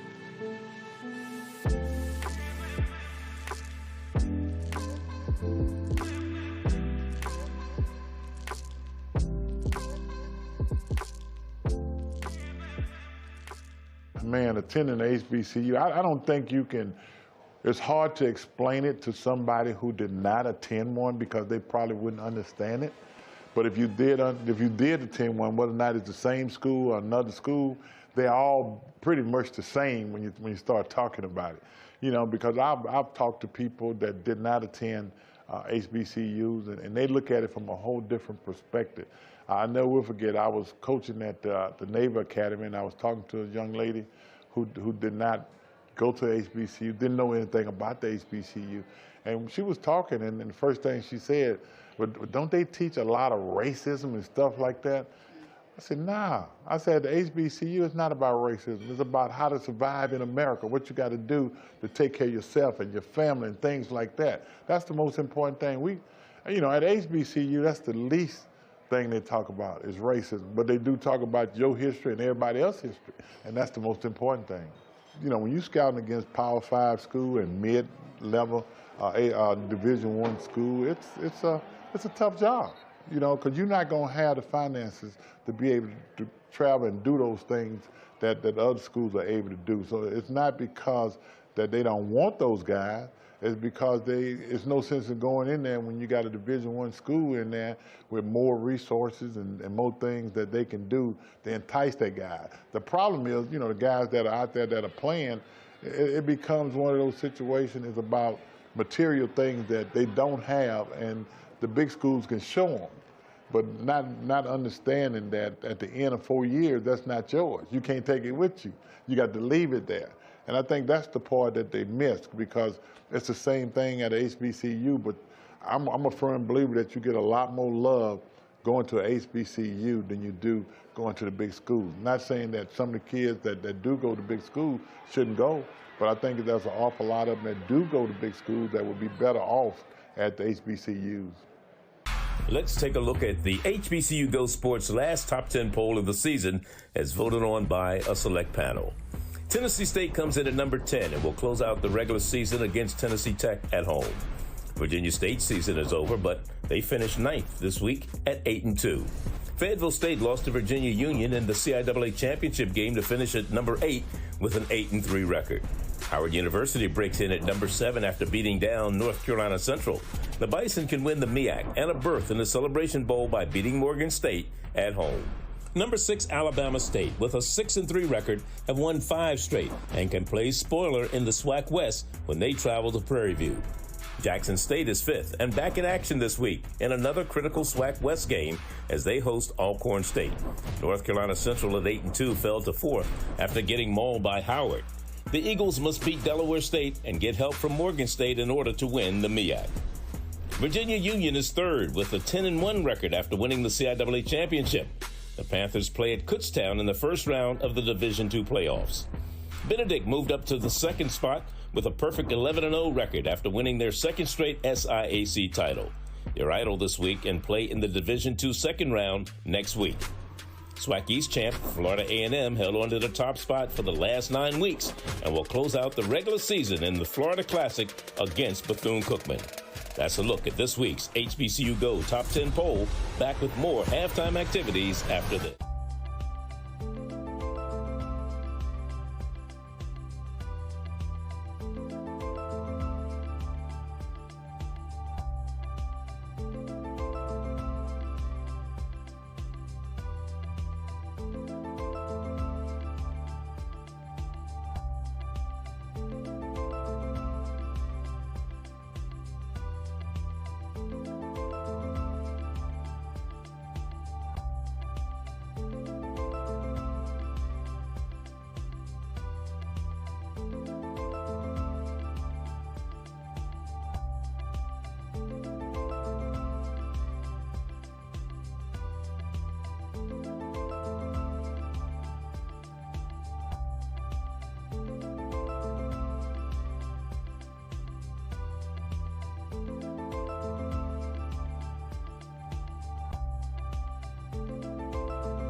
Welcome back to HBCU Go Sports. We're talking with Pro Football and Black College Football Hall of Famers about their HBCU experience.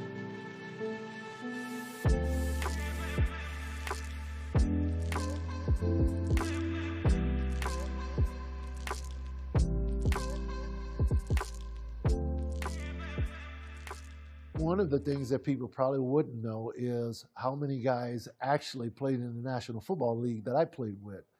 I can go from Alcorn State, Torrance Smalls, Cedric Tillman, receivers, played in the league.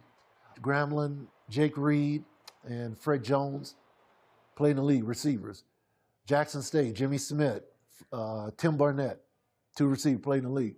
So I literally played against guys that went headed to the National Football League. And ironically, I had great mentors. A guy named Maurice Hurst, who's a cornerback, played 10 years in the National Football League, about a year ahead of me, went to high school. So I had great mentors. So part of playing in the SWAC was the competition. Because one of the unique things about HBCUs, sometimes the fan base, particularly students, don't show up until halftime, right? So the awesome thing, I got a chance to experience 2 years as a regular student. So that's what I enjoyed, right? Going to the game. The other thing about HBCUs versus a Power 5 school, when we go to the game, it's about dressing up. It's about looking cool. It's not about, okay, we're getting ready to cheer this team on like some of the fans taking shirts off. That was like a fashion show while I was in school. So that's what kind of made the difference. But being a part of that culture, being a part of the band and how impactful those experiences were, not just on the field, but literally the dancing that took place in the stands just was so conducive to our success and the culture, not only on the field, but also academically. It was very important. So one of the things about HBCUs, and Deion Sanders, I was so glad, friend of mine, where he was at Jackson State, and he put a bullhorn on. He put a light on what was possible at the schools. Not that the players were not there, they were there. But I also want our HBCU coaches today to still encourage student athletes to believe at our schools, we're preparing you, yes, academically, obviously, but also here's who came through these walls. And I can tell all of our HBCU kids who are playing today, the only difference between people is what they believe. So many now, as you just said, they think if I go to HBCU now, you probably won't get a chance. But the National Football League, they will go any waterway, ocean, lake, river to find players. And the first thing I want to remind our HBCU coaches, please continue to create that belief and that atmosphere in the room and let these guys know that all of us came from there. Because I know when I played in the league, yes, I saw the guys coming from all the bigger schools, but I know I played with guys on my team as an opponent who were just as good or better than many of these guys who were at the bigger schools. And I love the bigger schools, so it's not a knock.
We're at halftime here in Houston, Texas, where Texas Southern has a big lead, 31-7, over Arkansas Pine Bluff at halftime. And I'll tell you, it's a season ender for both of these teams. And of course, in a season ender, you always want to come out on top. And for so far today, Texas Southern has shown that they have what it takes to be a winner. And their record should be much better than what we're seeing today, based on what we've seen in this contest. You're absolutely right, Charlie. I'll tell you, Clarence McKinney has his guys ready to go today. They've come out running the ball, passing the ball, a real nice balanced attack. And, of course, Ladarius Owens having one of his days today. Over 100 yards in the first half, actually over 100 yards in the first quarter.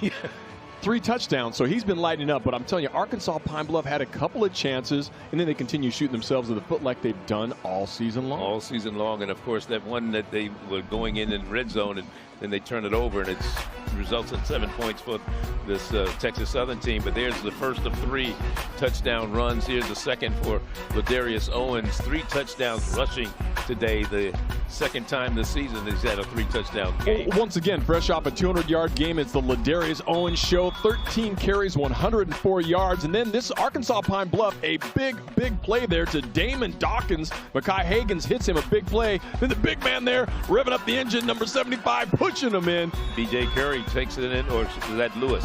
That was Johnny. Johnny Williams, rather, takes it in for the touchdown. And here's Johnny Williams with another catch. They get some close, and they're ready to go in, and all of a sudden, no.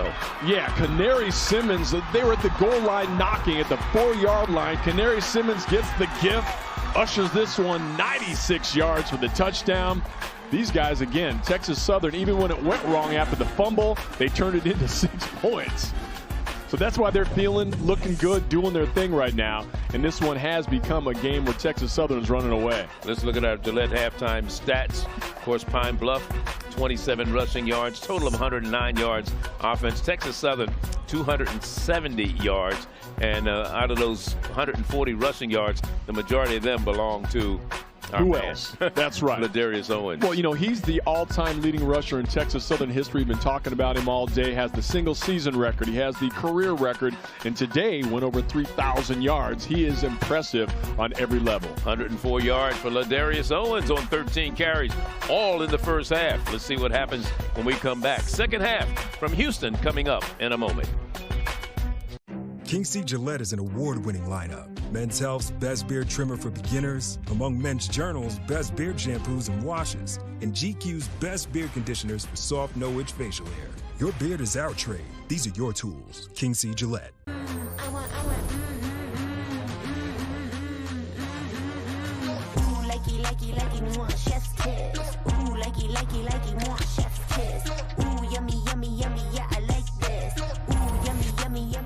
Three seconds left, and with the long jumper's good. Defense, energy, effort, and toughness is our motto. Whoa, what an alley-oop. When I walk on the court, I want nothing more but to win. You're going to remember this name. Oh, what a move. What a move. I don't sit up here and just blow smoke. We are the best team. We know it. We believe it. And we prepare every day. Tuskegee takes on Fort Valley in a doubleheader Saturday, November 25th, starting at 1 noon Central on HBCUGO.TV or download the new mobile app. Direct. Don't you ever look up at the sky and roll your eyes. You hear me? Yes. Yeah, good. Realistic. I will maybe have a tendency to spend too overindulge. much and won't be able to pay your rent. That's the problem. He holds the line. I resent it, and I resent you for doing it. Powerful. I don't know where you've been, but you're going to respect this courtroom. I'm going to throw you out real quick. Mathis Court is in session. Check your local listings for times and channel. I'm Zahira Marti, and this is Zanzibar. We're just off the east coast of Africa on MyDestination.tv. Karibu. You get a sense of mystery and romance here. Isn't this beautiful? This is truly one romantic African experience with the breathtakingly beautiful Zanzibar backdrop. I love Zanzibar.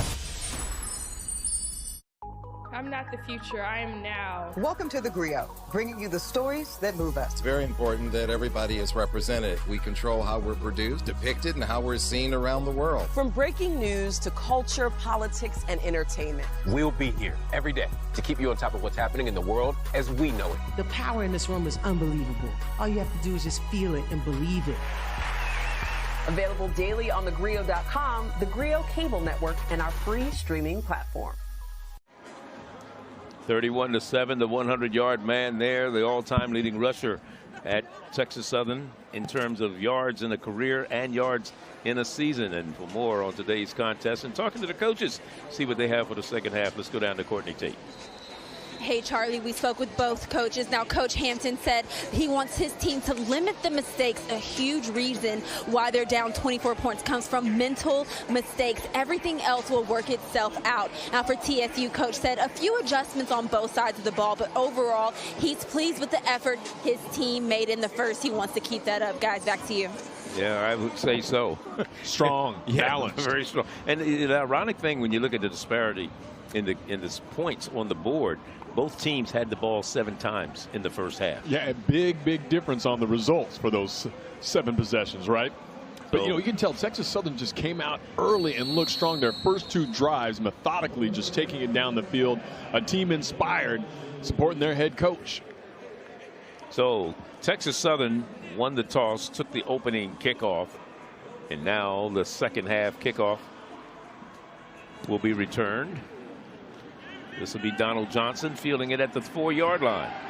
Donald Johnson, the third. Here's a reverse.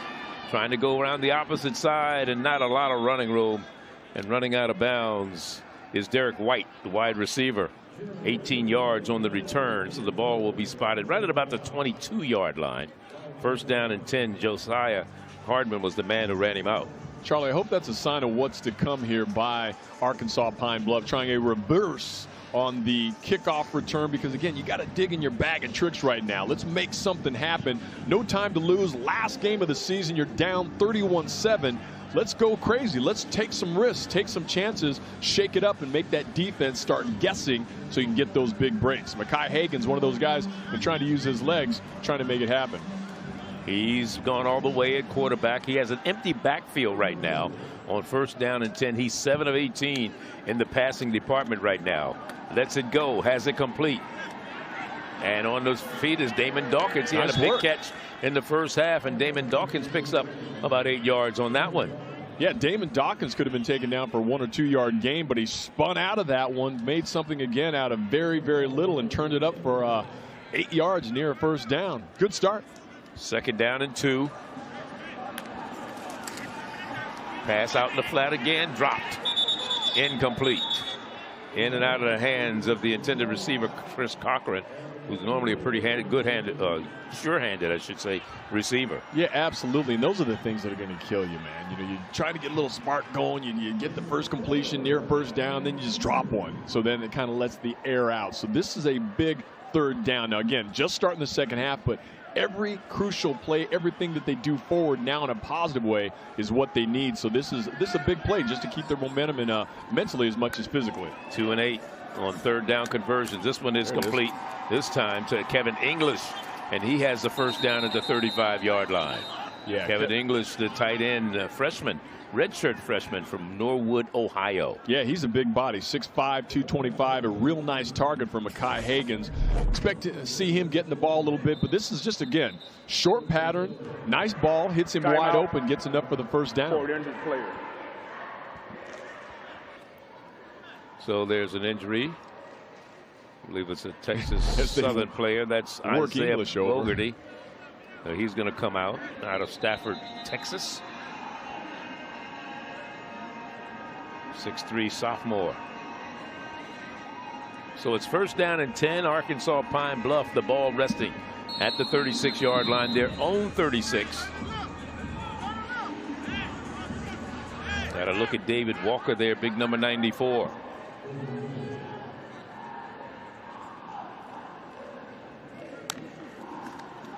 Play action.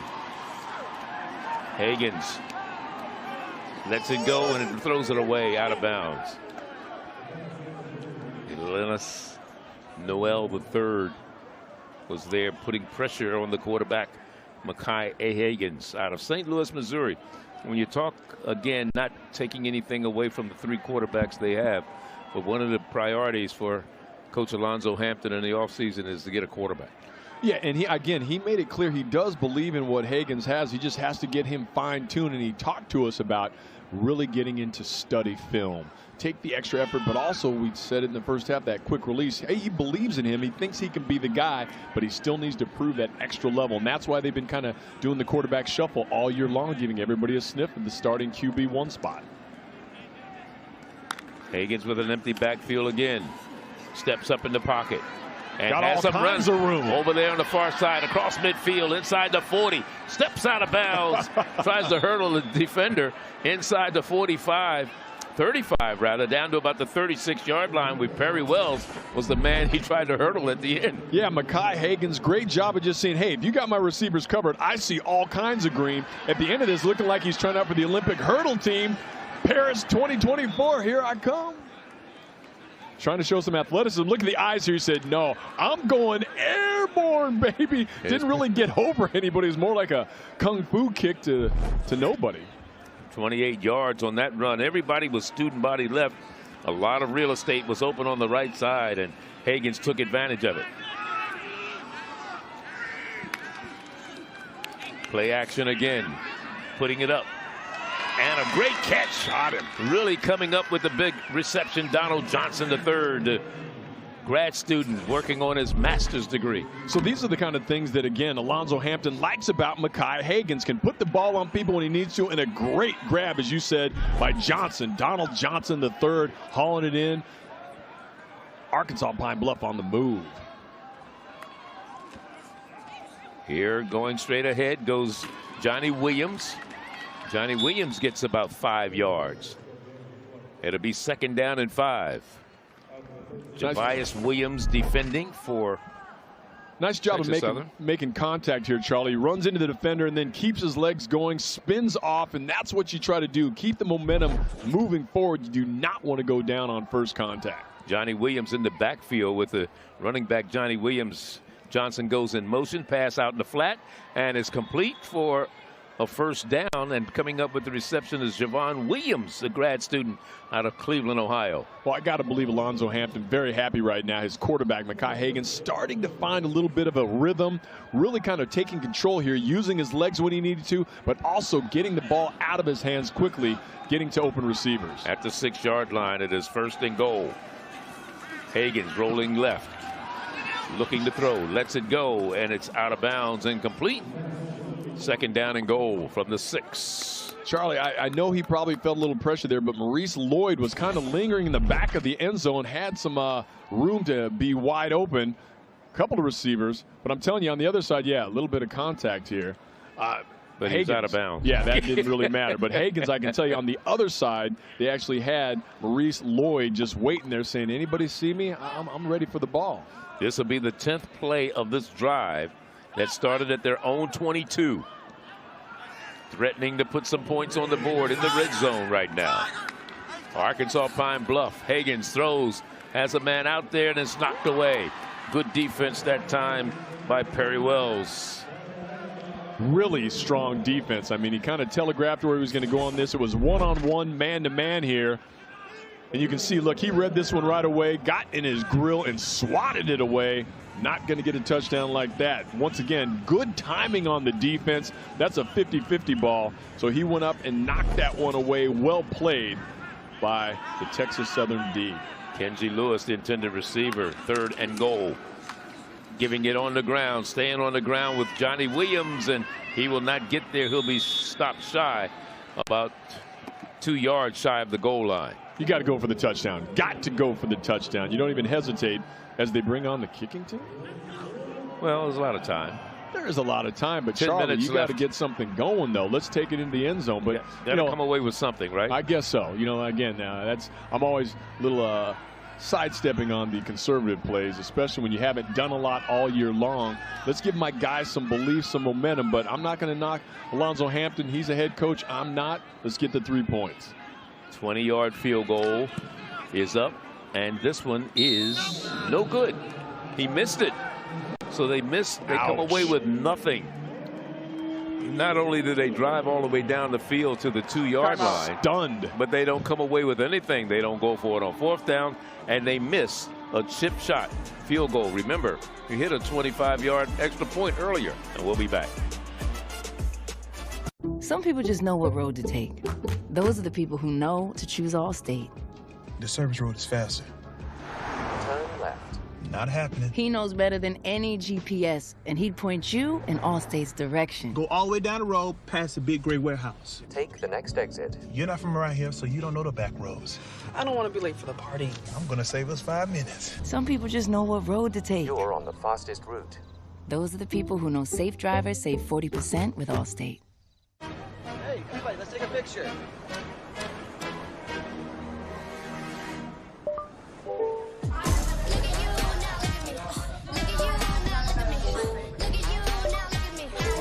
This one fell.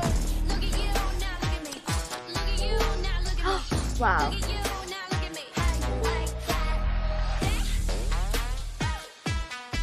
Get the new Google Pixel 8 or Pixel 8 Pro on T-Mobile. That's up to $1,000 in value. Welcome to the Griot Awards. This is huge. Celebrate America's biggest icon with performances by Jennifer Hudson, Smokey Robinson, and more. I'm blown away. Thank you so much. Thank you from my heart. It's a big award, man, for me. This is a great night. For all the young people out there, recognize yourself in these extraordinary icons. I'm a winner tonight. Byron Allen presents the Griot Awards, Saturday, November 25th on CBS. Brought to you by Old Spice. It's unbelievable. Hundreds of millions of lives impacted. Look at the wind howling through here. Tens of thousands of live reports where the weather is happening. Yeah, this is extreme. Thousands of storms forecasted. 40 years of storytelling. 22 specialized and advanced field degrees. 7 innovative weather presentation patents. And a former National Hurricane Center director. One trusted best-in-class expert team. America's most trusted news network. The Weather Channel. 31-7 our score here in the 3rd quarter. First possession for Texas Southern, I should say, to start this second half. And of course, you've got Jace Wilson, 15 of 22 in the passing department, 130 yards. Blanton with 9 receptions for 87, and Owens 13 carries for 104 yards. It'll be 2nd and 7 after that 3-yard run. Everybody's snap. Yeah, a lot of penalty markers are going to be down. You know, you're talking about this Texas start offense. Number 5, 5-yard penalty. 2nd down. Quay Davis, the wide receiver. The last time that Texas Southern had a winning season was back in 2000. 1979 was the last time this team won their last 2 games of the season. That's a long time. Yeah, so they get a win today. A little bit before I was born. History. That's right. The young Charlie Ward. Charlie Neal. This one complete again. Trying to go forward. Let's see. Did the ball come loose? I see that everybody's struggling down there. As helmet came off. Quay Davis lost his helmet. As he will exit stage left. As they're fighting here, yeah. Thought the ball might have come loose, but actually popped his top like a Pez dispenser. That's always crazy when you're in a scrum like that and your helmet comes off and you're still fighting for yards, man. You don't want to lose your marbles on that. 3rd and 7. Back to pass again. Jace Wilson. Ooh, he's got being pressured, throws incomplete. Chasing him, big number 55, Isaiah Ward, the junior, red shirt out of Sacramento, California. So to bring up a 4th down situation. Yeah, Jace Wilson got a little pressure there. He had Trenton Leary coming over towards this right sideline, their home side. Did not see him, but he was all alone. I see him strolling off that field right now thinking that was a big play we had to miss. So Donald Johnson, the 3rd, is back to receive this punt. High snap. They're coming after it, and he falls down. I thought they were going to throw a flag on that one. He was trying to get some Oscar votes. Well, he was going to get an Academy Award for that fall. A 38-yard punt that time for Patrick Helen from Texas Southern. And a little dispute on the far sideline. The umpire, he pulls everybody away. James Rogers, the strong man in there. Just go back on your side of your field, and we'll sort it out when we come back. 31-7 our score. It is Texas Southern on top here in Houston.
This week on Campus Vibes, we have a new twist for you. It's HBCU trivia, and it's all about Texas Southern. You ready for the question? Here we go. Before the university turned into a four-year institution, what was the name the university was founded upon? I'm going to let you marinate on it, and we'll be back later. Interesting, huh? Yeah, man. A lot of interesting names, of course, back in the day, back in the 1900s and 1927 and early 1900s. You know, those were the types of names that they used for a variety of universities and institutions. Our conflicted history, and it's important for students and adults alike to, look back, reflect back on this, because our country subscribed to having separate education systems, separate drinking fountains. It's ugly but true, but it's something that, we can learn a lot about, just really revisiting and understanding where we've been so we know where we're going. A 3-yard gain on that last play, and it was Michael Jamerson who was running the ball for Arkansas Pine Bluff. They're down 31-7, under 9 minutes to go in the third quarter. Still time for this Golden Lions team to put some points on the board. Had a golden opportunity the last time down, failed to score a touchdown, missed on a field goal, and let's see what they do this time. Second possession for them here in the second half. Hagens under pressure. Jacob Williams giving him dances out of harm's way. And he's still on his feet and finally brought down by Perry Wells, but not before he picks up the first down. Jacob Williams also there putting the pressure on him to make him run out of. There he is right there. There's Jacob Williams putting on the pressure. Mekhi Hagens doing a little Harry Houdini here, getting out of trouble, picking up some good yardage. But again, he's got the legs, the arm, when he can put it all together. The kid's got a bag of tricks. 14 yards on that run. Steps up in the pocket again. Rolling left. Throws it away. Nobody home. Outside of the pocket, beyond the line of scrimmage, incomplete. And Charlie, you talked about it. Missed opportunities. They had a chance for the field goal, didn't go for the touchdown, missed the field goal. Earlier in the first half, they're knocking at the door at the 4-yard line, turn the ball over, give up a 96-yard touchdown. So that's been the tough thing for Alonzo Hampton. His team gets close, a couple steps forward, 2 steps back. So they've been hurting themselves as much as they're helping themselves, and that's why they're right now, their record 1-9 overall, winless in the SWAC. And when you talk to Coach Hampton, he says that their lack of consistency has allowed them not to be a winner. There it is. Have to be consistent in this game. First down, make that 2nd down and 10. Higgins again being pressured, and Jacob Williams grabs the ankle and pulls him down right at about the 45-yard line. Jacob Williams, sideline to sideline guy, number 11 at linebacker. Again, Higgins has some good speed, but watch Williams come flying in here, pursue him and take him down. I like his sideline to sideline play. Number 11, Jacob Williams. Jacob comes in at 6 feet, 210, junior. Mom teaches at Texas Southern. His biggest campaign agent. She's supporting her baby boy, and he's making her proud. 3rd down and 10 now. Ball at the 44-yard line. Across midfield into Texas Southern territory. Now timeout. Timeout. Pine Bluff. Arkansas Pine Bluff wants to talk things over. And we'll be back. We're in Houston, Texas. Shell Energy Stadium. Texas Southern with the lead over Pine Bluff. All I do is work.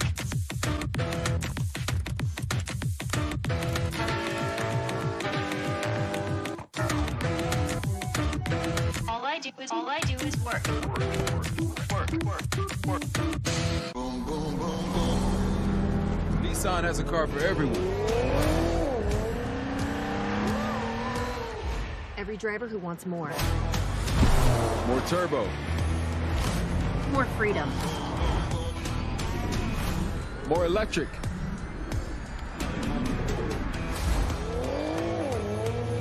At Nissan, more is all we do.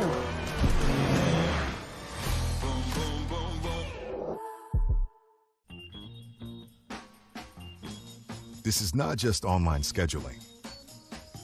This is vaccines made easy for those who've got plans. Howdy and welcome to Dallas. Okay, Atlanta. What's up, Philly? Hi there, Phoenix. Finally, the sunshine looks to be returning. Here are some of your top stories from Cheddar News on Local Now. Hey there, it's Friday. I'm Sasha. You're high above Hollywood.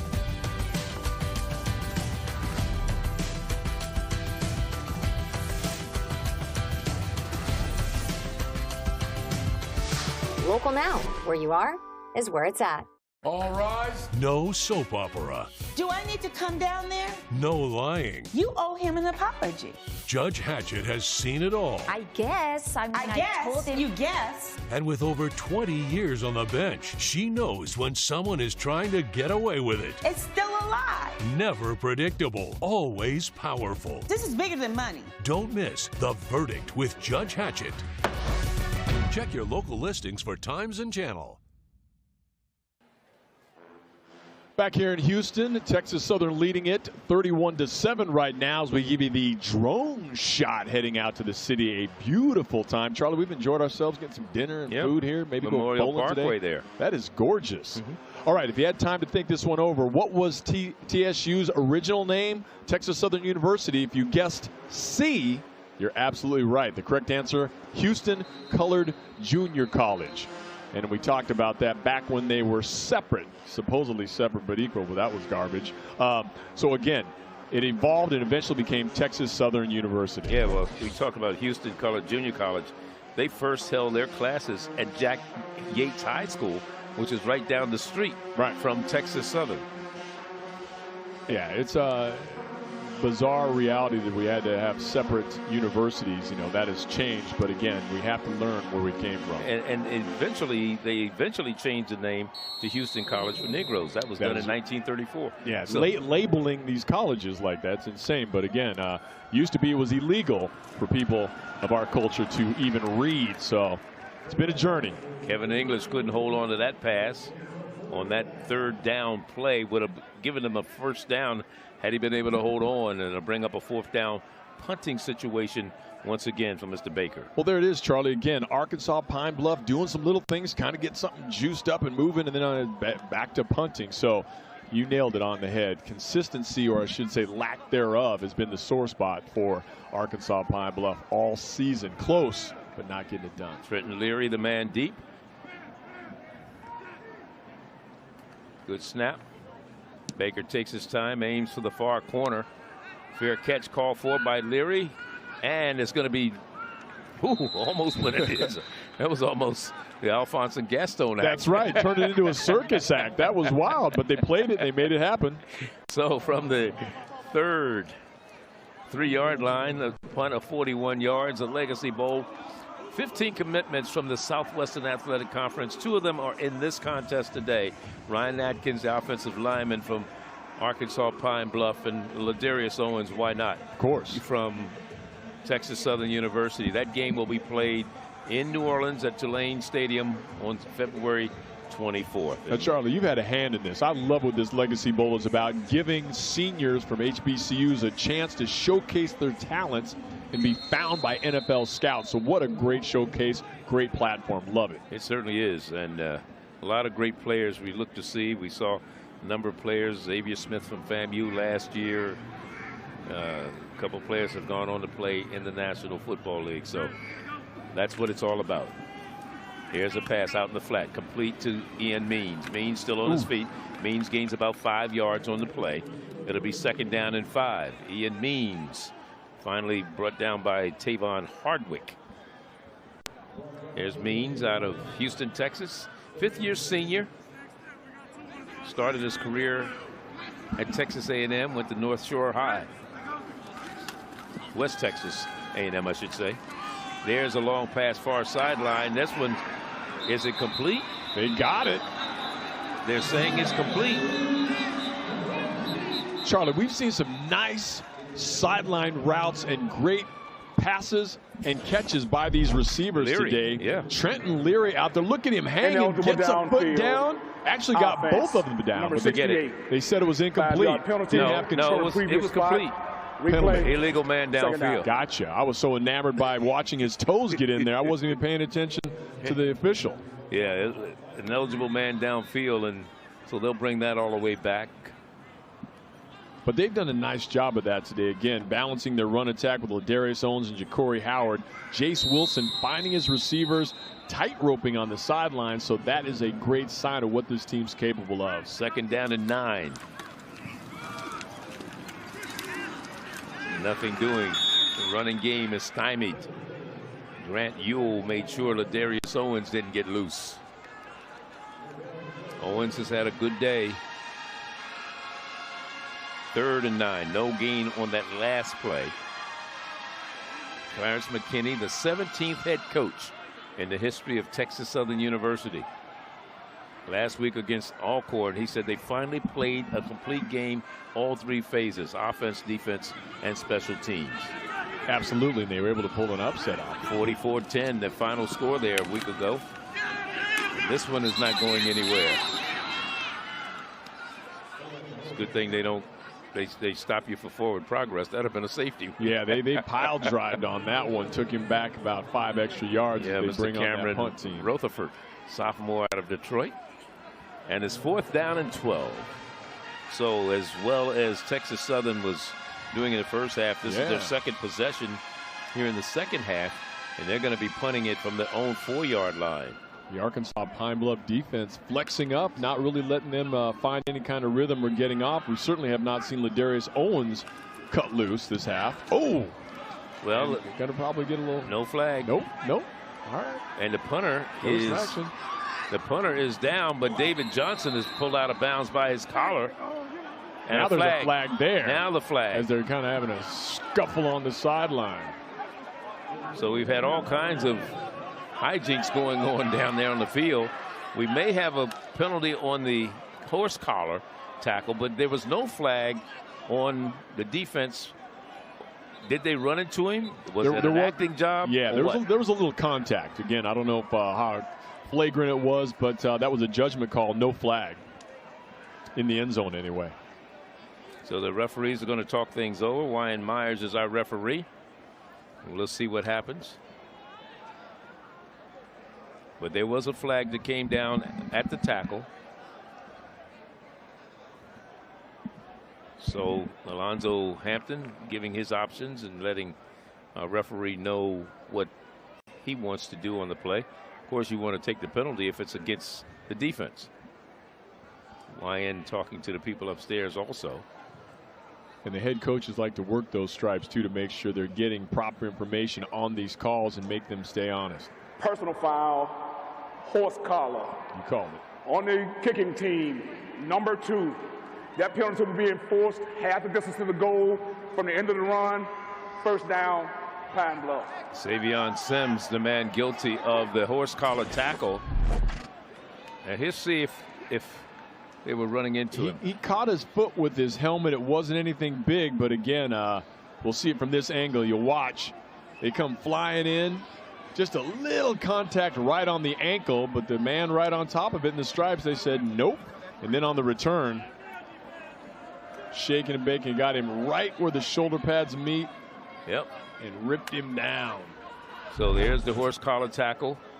And that'll put the ball at the 13-yard line of Texas Southern. First down and 10. Let's see, with 4:37 left in the third quarter, if Arkansas Pine Bluff can capitalize on this great field position. They're already in the red zone right now. And this is a team that's ranked 10th in the conference out of 12 teams in red zone efficiency. Only 60%, 13 touchdowns in the red zone, and the quarterback is going to be sacked. And that'll be Isaiah Bogarty making sure that Higgins doesn't go anywhere. Loss of 4. Or was that Jamerson? That was the running back. Jamerson. Yeah, a little quick handoff here on the inside. The defense was not bending at all on this one. They read that one from the snap, hammered him down, so a loss of 2 or 3 yards. Higgins calling the signal, 2nd and 14 after that loss of 4. This is vital for Arkansas Pine Bluff to take advantage. This is a gift wrapped in the red zone. Quick slant would be a touchdown. Here's the throw across the middle. Has it caught? Well touchdown. Done. That's how you do it. Well, I saw it, so I said it looked like it was going to happen. And on the reception, Kenji Lewis. And he gets the touchdown. That's his 3rd touchdown of the year for Mr. Lewis. Mekhi Hagens, a nice job on the play fake here. Then he's able to spin free, and he just lasers it right into coverage. They had man-to-man, but he puts a nice ball in there away from the defense. And Kenji Lewis able to ring that up. Now, had they got the 3 points or 7 earlier, this would be a real tight game. But now, and then they blow the PAT. The Arkansas Pine Bluff fellas making it tough. Something beautiful happens, and then it gets a little ugly. Yeah, that's that kind of face says it all. It's like, fellas, what? Got a chance, got a touchdown, missed the PAT. But look, they just mishandled it on the snap. He can't get it done, and then they take 0 instead of getting that extra point. So again, they get the touchdown. That's the good sign. The bad sign is they shoot themselves once again in the foot. And they put some points on the board. 31-13 is our score. We're in the third quarter with 3:46 to go.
31-13 our score. Arkansas Pine Bluff taking advantage of a miscue by this Texas Southern team.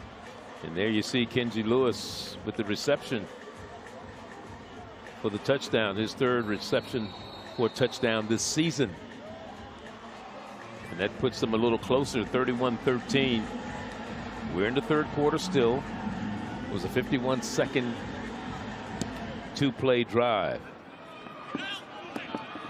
Comes to one of the up men. Whoa! And rumbling down the field. Somebody who normally doesn't return kicks for Texas Southern. Big number 48. And that was Kayshawn Spraggins. He's a linebacker. Go ahead, Big Punisher. He was ready, willing, and able. Watch him rock and roll. And then how about the kicker here? Dean Sarish just taking the punishment. He put his head down and kissed his butt goodbye. 29 yards on that run for the linebacker, 225 pounds. I know they didn't expect him to be coming up the field. No, his boys are saying, that's how you do it, brother. You get that rock, you make them pay. So the ball is spotted at the 49-yard line of UAPB.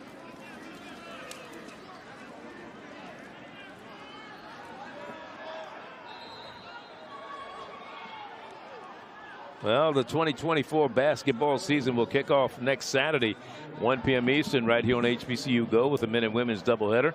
Tuskegee playing at Fort Valley. It'll be Stan Luter along with Laurencia Moten with myself. We'll be down in Fort Valley for that one. Be sure to tune in on the HBCU Go app or check your local listings. So, Charlie, do you just keep a suitcase packed at all times at the house? Because you're hitting the road as soon as you leave here. You better.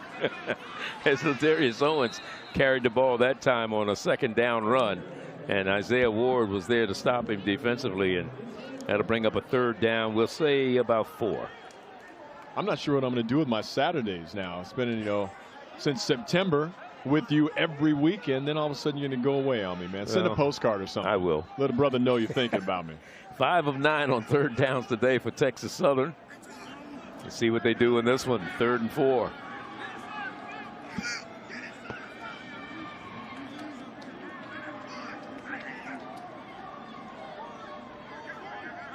Trying to get him to jump? No. Well, they didn't. There's the pass. Is it complete? No. Just didn't put enough mustard on it. Yeah, Blanton, that would have been his 10th catch of the day. Would have been a first down, too, if he would have been a first down. It's 4th down. Let's see if they're going to punt it away. Looks like they're bringing in Patrick Helen, the punter.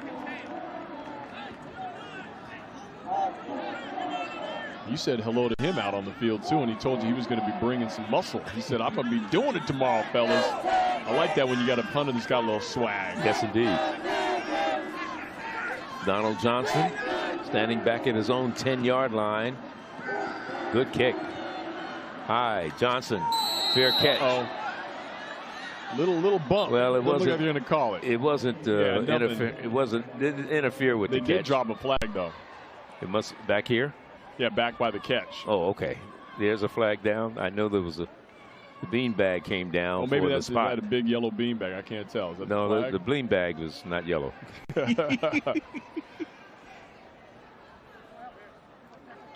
YN, give us the call.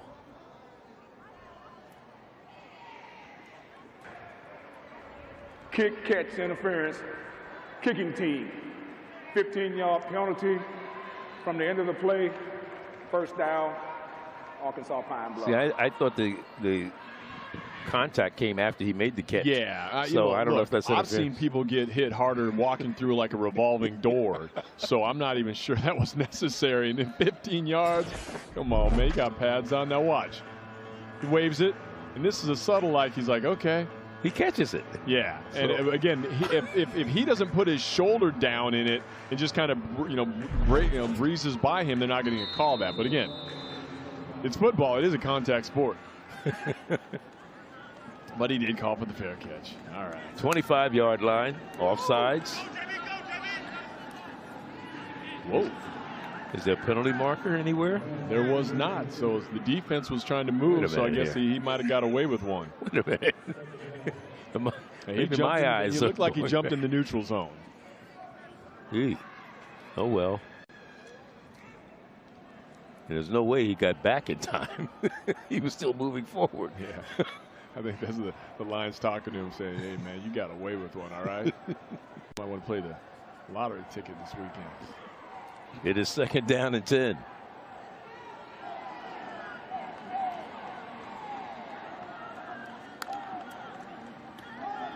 Higgins being chased by Jacob Williams, and this one knocks down the down marker. Yeah, you know, if he's at the state fair, he wins a prize on that one. Took that right out of his hands, man, right on the target, but it's out of bounds. 3rd down and 10.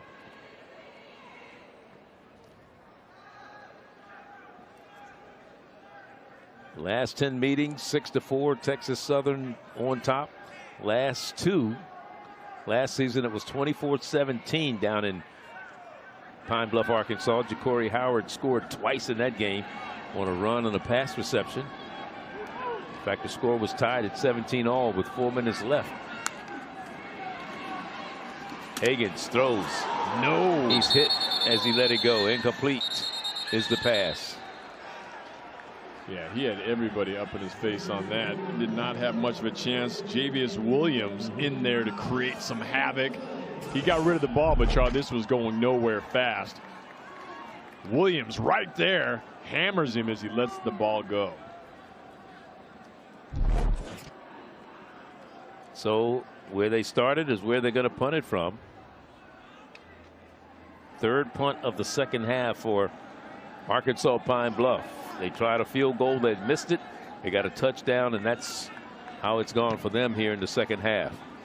Baker lets it go. Leary feels it right at about the 36-yard line. Here's Leary. Leary cuts to the outside. Leary still on his feet. Leary still going inside the 25 and buffed out of bounds at about the 18-yard line. Trenton Leary, that is a nice piece of running. Nearly got taken down about the 40-yard line. Fought through that one and nearly took it to the house, but a great piece of running. Watch the timing here. Uses his momentum to shake and bake. Turns this one to the right and starts to run. And look at that right there. Kenji all over him, nearly brought him down. Kenji Lewis nearly got the great tackle, but what a great finish by Trent. 46 yards on that return for Kenji Lewis. Correction for Trenton Leary.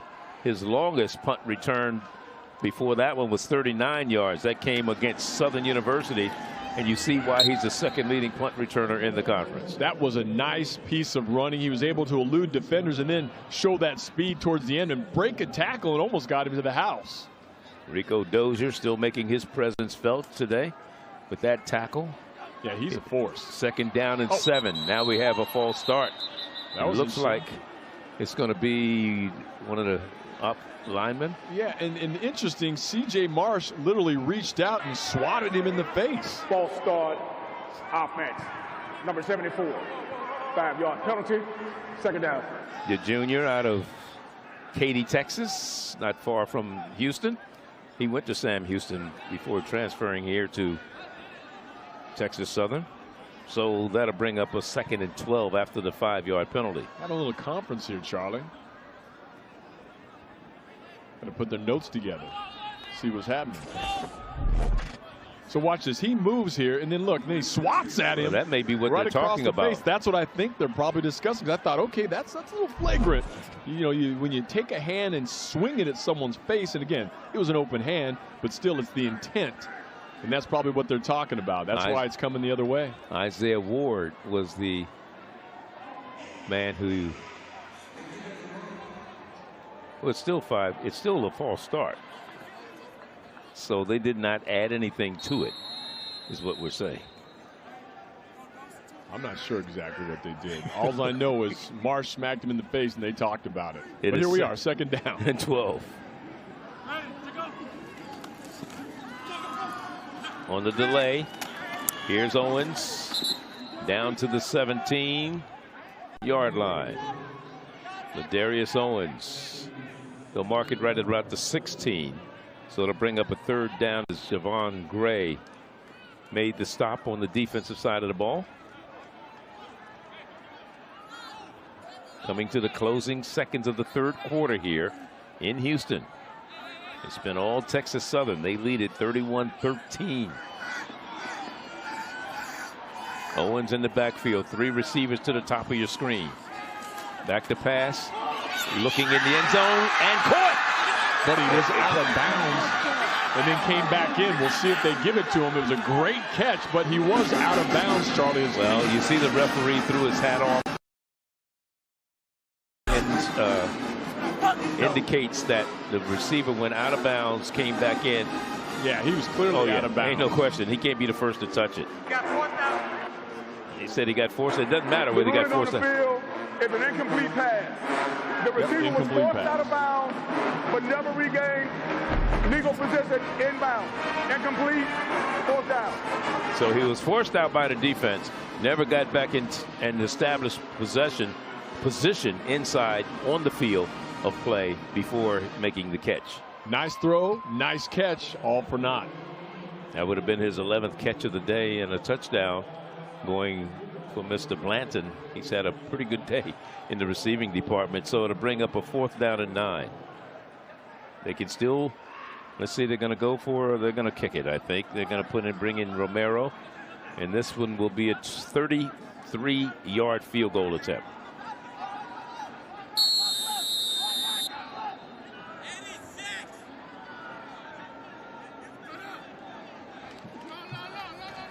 Means holding.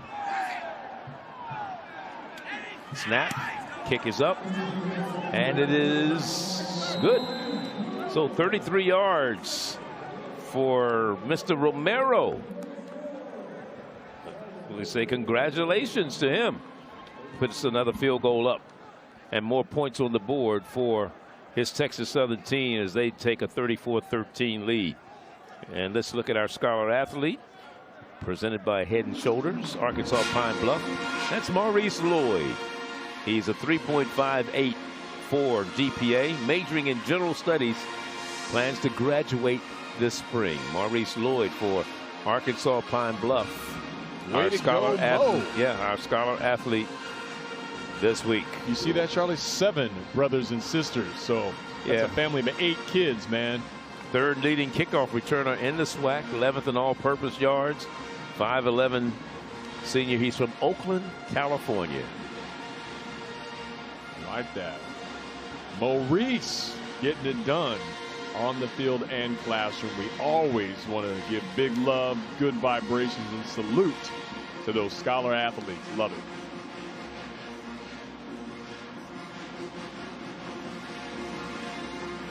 This is when the band can cut loose, Charlie. You know, in that first half, the officials were yelling that don't blow your horns while the opposing team has the ball. Well, now they can do it all they want before this kickoff.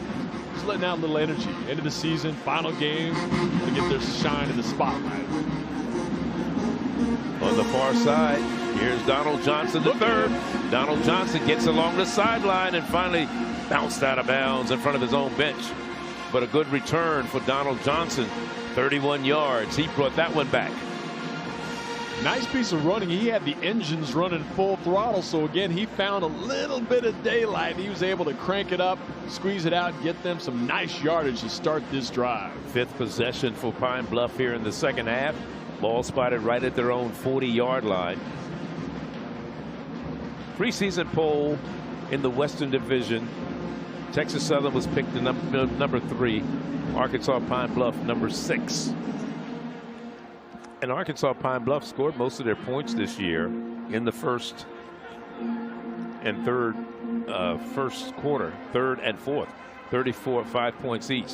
At least in the second quarter. They only put up 27 points in the second quarter. Wow, all season long. They didn't get anywhere going that time. A lot of dark jerseys there. Gabe Smith, one of them. That's the end of the Gabe Smith, third quarter. Javius Williams.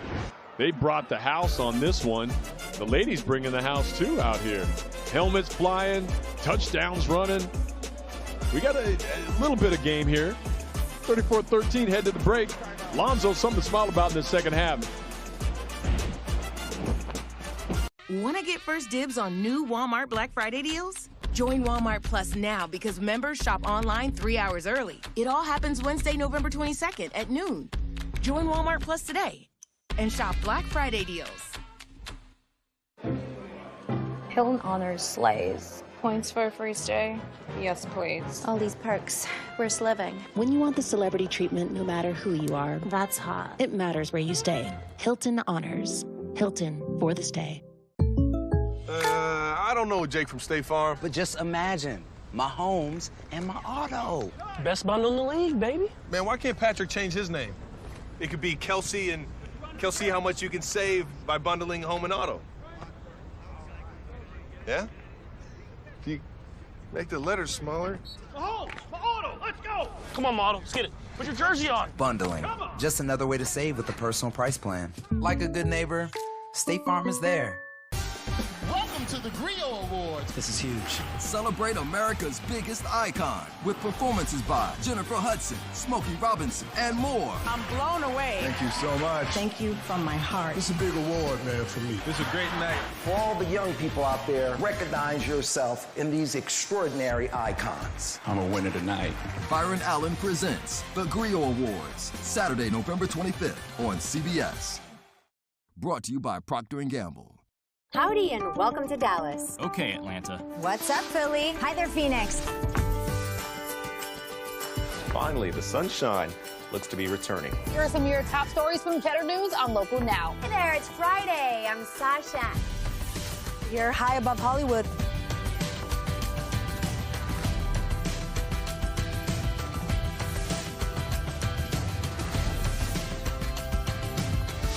Local Now, where you are is where it's at.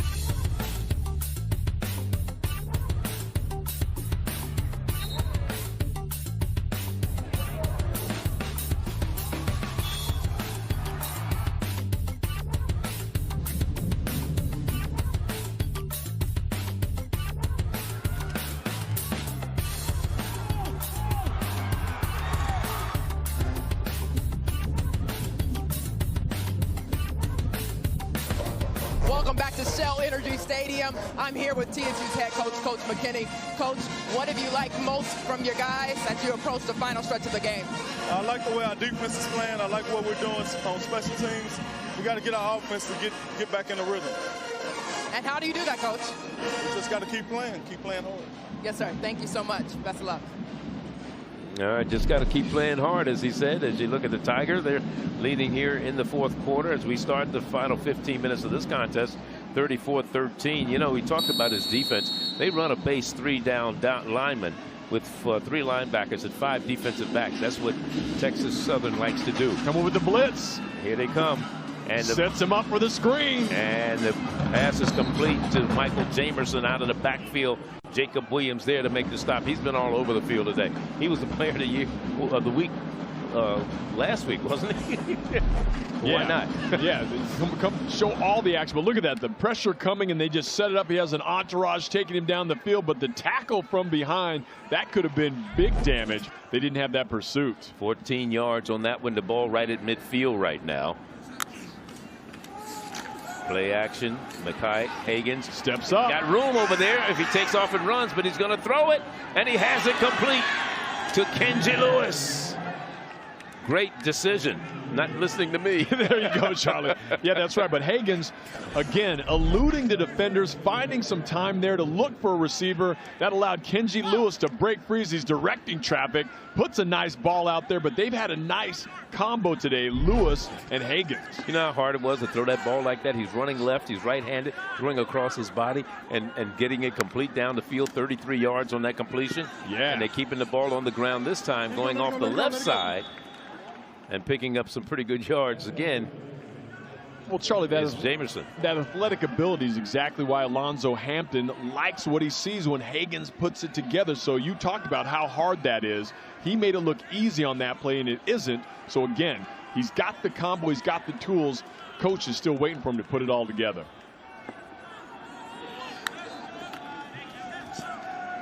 There's a throw, and Kenji Lewis couldn't hold on that time. A little too high for him, as Perry Wells was defending for Texas Southern. Yeah, Perry Wells doing a nice job of defending this. I actually bumped into his dad downstairs, said, make sure to give my boy some love out there. Yeah, he did. And he actually deserves it. That was a nice play, nice defense by 31, Perry Wells. Now they list Perry Wells at 5'7". Kenji Lewis is 6'1". You talk about giving up some height there, huh? That's right. That's why you're going to go ahead and keep working that angle, see if you can get it up top. That was a 3rd and 3 run. Isaiah Bogerty was there to make the stop defensively for Texas Southern. Let's see what they come up with. It's going to be 4th down. And if you're Arkansas Pine Bluff, you're not going to kick a field goal now. You got to go for the touch. For you know where my down. head stands. I was going for it last quarter. Yes, you absolutely need to keep going for it. We got big man in there again. That's right. The big man. Let's wind it up. You call him the refrigerator. I call him the freezer. The freezer, the refrigerator, the bus, the Brinks truck, the semi. I mean, watch how he gets his engine going. I love it. I wish they'd just go ahead and give him the ball. B.J. Curry was in there. There it is. They get the first down. They dive forward for a couple of yards on that one. Elijah Harden, what did we say, 6'6", 380 pounds? Yeah, freshman. A freshman, true freshman. Big 7'5" coming in there. That was B.J. Curry, got the call that time. It's like a big fullback. 1st and goal, the ball resting right inside the 5-yard line at about the 4. And here's what I'd like to see. Let's take big 7'5", put him in the backfield, let him get a head of steam as a fullback and watch him blow people up. You're making me an eligible receiver. That's what you need. There you go. They just got to get in the end zone right now. There you Quarterback go. keeps it. Take it. And touchdown, Makai Higgins. He takes it in from 4 yards out. Yeah, Charlie, when you have a dual threat quarterback like that, you're near the end zone, sometimes you just give that run pass option and then you just say, you know what, just make this the R. This isn't an RP run pass. It is just a run. Take it in, get the 6 points, let's lock it down. 60-yard drive that time for Arkansas Pine Bluff. They put 6 more points on the board. Now they're going for 2 once again. They were unable to convert the last time they scored.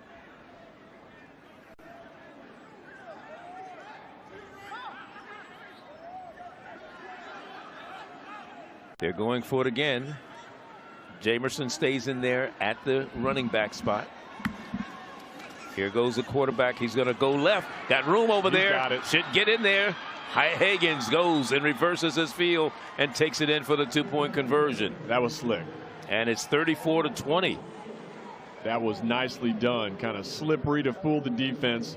Does a great job of faking it to the right. We bring you back to check out. We give you the touchdown. Higgins going solo on that one. Beats the defense. And then for the 2-point conversion, I like this one. Looks to his right. Then the spinorama. Let's take it the other way. I can outrun the big boys. Let me take that to the house, and I'll take you to commercial. We're still trailing by 13.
HBCU Go Sports is brought to you by Swiffer. Stop cleaning, start Swiffering. And by Coke Zero Sugar. Incredible taste and zero sugar. Is it the best Coke ever? And we have a score of 34-21 here. 2-touchdown game, man. Hey, like they said, it's not over until it's over. That is right. Hey, not over till the fat lady sings. She's getting Listerine in her mouth. She's gargling, getting ready, baby.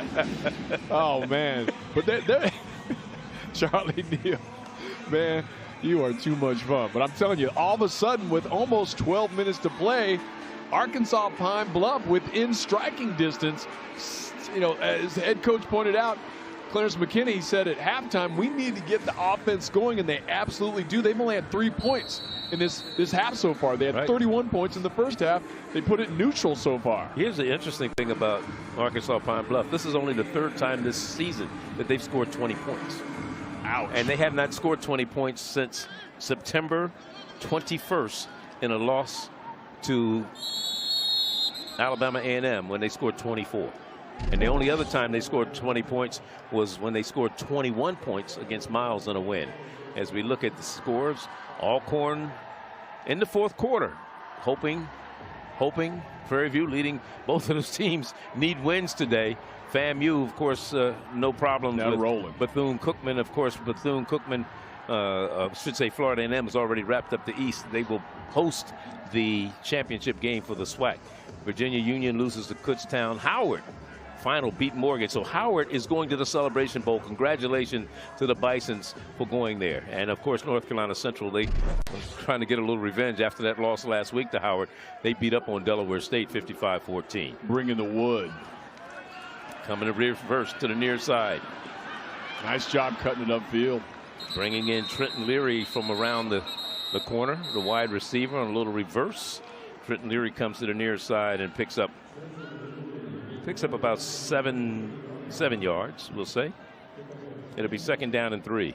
And after exploding in that first half, yeah, Texas Southern, they need to sustain a drive now. Again, they're still leading by 13 points, but they need to get something going here to not let their visitors get back in this game. And the 1st down is gained on that run as Grant Ewell was there on the defensive side. And Rico Dozier a little slow getting up right now. Like took a shot to the ribs. But a 1st down for Texas Southern. Under 11 minutes to go. You look at Jace Wilson. He's gone all the way. Had a pretty good day so far with this Texas Southern team. Did not know he was going to be a starter until the morning of the 2nd game of the season when they were getting ready to play at Toledo. Yeah, and that's a tough one to wake up to say, wait, I'm taking on those big boys? Yeah. But he's been strong. I like the way he's a composed younger player and out here getting a lot of good reps. This is going to be great for them in the coming seasons. As a pass over the near side is complete, but not much running room there for Leary as he's brought down immediately by Antoine Jackson. Action Jackson on that one comes up, makes the big hit after a nice connection there. So the defense right now, I'm telling you, Arkansas Pine Bluff, they've kind of come to life in this 2nd half, doing some things we didn't see in that 1st half. 2nd down and 7. Gain of 3 on that last completion.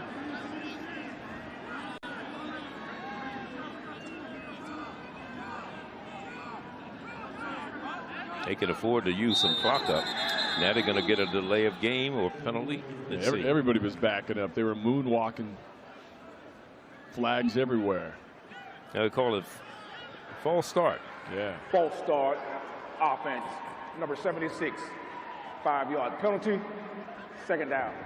Dennis Jones guilty of the infraction. And we talked about Andrew Body getting hurt in the 1st game of the season. For more, let's go down to Nia. Yeah, guys. Andrew Body, he shared some really good stuff about how his rehab is going and where he is mentally. He says that he's blessed. He's feeling great and getting back to where he needs to be.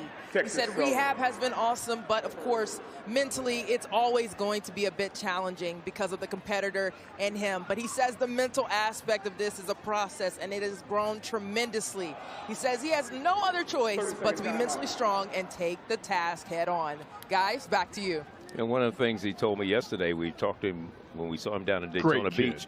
and we talked again to him yesterday, is that he doesn't feel like he's going to have surgery again. Which is a blessing. I can tell you, a surgically repaired shoulder for a quarterback, that's a huge setback. So he was so happy telling us yesterday, it doesn't look like he's going to need surgery, just intense physical therapy. So I love what this kid is about. He's a great athlete, but what a young man, Charlie. You guys text each other, you stay in touch. I'm a big fan. And you know, the last time we actually saw him play was the last game of the season last year. That's right. At Alabama A&M, when he got hurt and they were leading 21-0 in that game. Yeah. And they lose out. And big credit to Andrew Body for supporting Jace Wilson out there. He's been his kind of mentor every game. We saw it here at halftime, talking to him, going over plays with Jace. So he's been a big support. So not letting it get him down that he's sitting out. He's using it for his physical rehab, but also helping the team every day. He was grabbing water bottles yesterday. Yes, he was. So he was literally carrying the ball. That's what it is. I love what he's doing. He said, this is my team.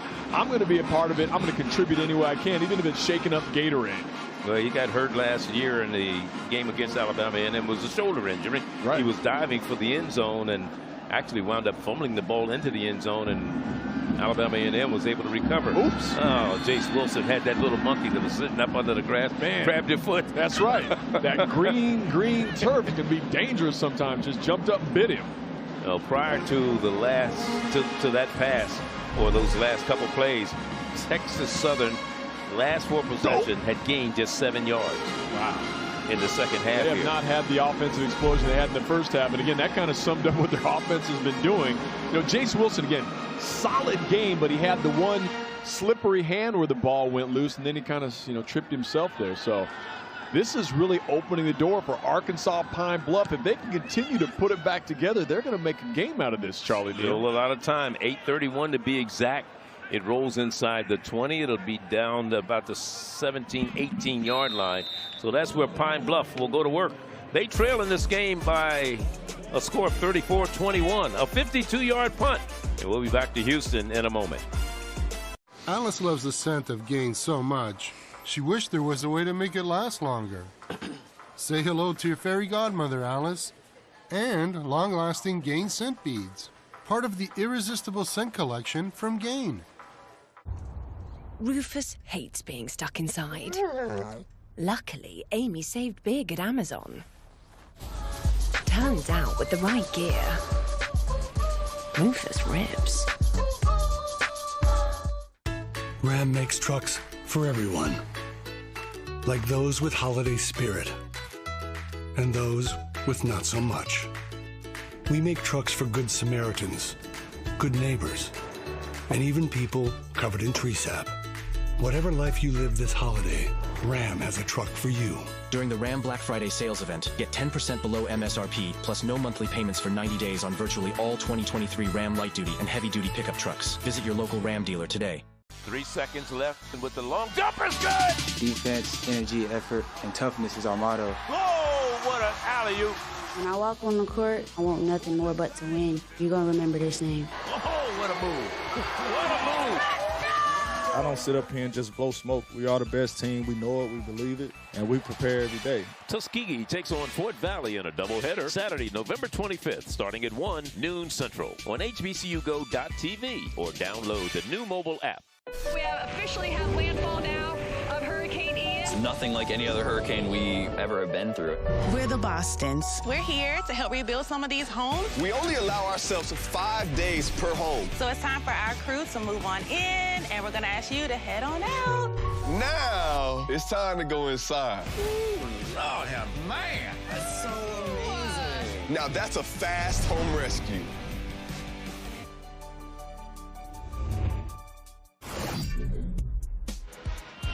Going to the left side this time. And the ball comes loose. Now no whistle. No whistle. Another going back down the floor. Omari Hill Robinson. Touchdown. 81 yards. Wow. No flags. That is crazy. Another one of those young men who are headed to the Legacy Bowl, Omari Hill Robinson from Bethune-Cookman University. OHR getting the RPMs up. He was strong on that one. It was similar to the play we had today. Canary Simmons taking that ball 96 yards. The ball pops loose. right place, right time, and capitalizing on mistakes. It's been a fun season, Charlie Neal. We've seen some great stuff. Hagan's 14 of 34 in the passing department. And, you know, again, talking about Coach Alonzo Hampton in his first year, he said his goal was to change the narrative from bad to good. Yeah. He wanted the job, as you mentioned earlier, John, and if someone is saying something negative about what he's done this year, he said, I can't hear him. No. Because brush it off. He's laser focused. That's what he says. Yeah, man. Prayed for the job, and he is a guy who's just positive energy, contagious. He said when you start listening to outside noise, that's when you start to fail. That is facts for life, you know, and that's a great mentality no matter. And he said, hey, look, if this doesn't work out, coaching, I got my teaching degree. That's he said, right. I will go back and change young people's lives via teaching. Right now, his vessel is football, and he's doing that with these guys. But you pointed out, the team has stayed positive through all these trying times. They're showing that today. Instead of just getting down and laying down, they're coming back right now. They've owned this second half. Second down and 10. Program in better shape today, he says, than when he took it over. Fair enough. Goal He was to came in win. late. Goal was to win 4 or 5 games as they throw the ball long, and it's incomplete on the far sideline. Again, trying to get it to Kenji Lewis. He's one of the favorite receivers on this Arkansas Pine Bluff team, and Perry Wells has been playing pretty tough on there on the defensive side of the ball on those receivers. There he is. Yeah, how about it? That's right. Go ahead, man. Play it up. Get your airtime in national TV, baby. Third down and 10.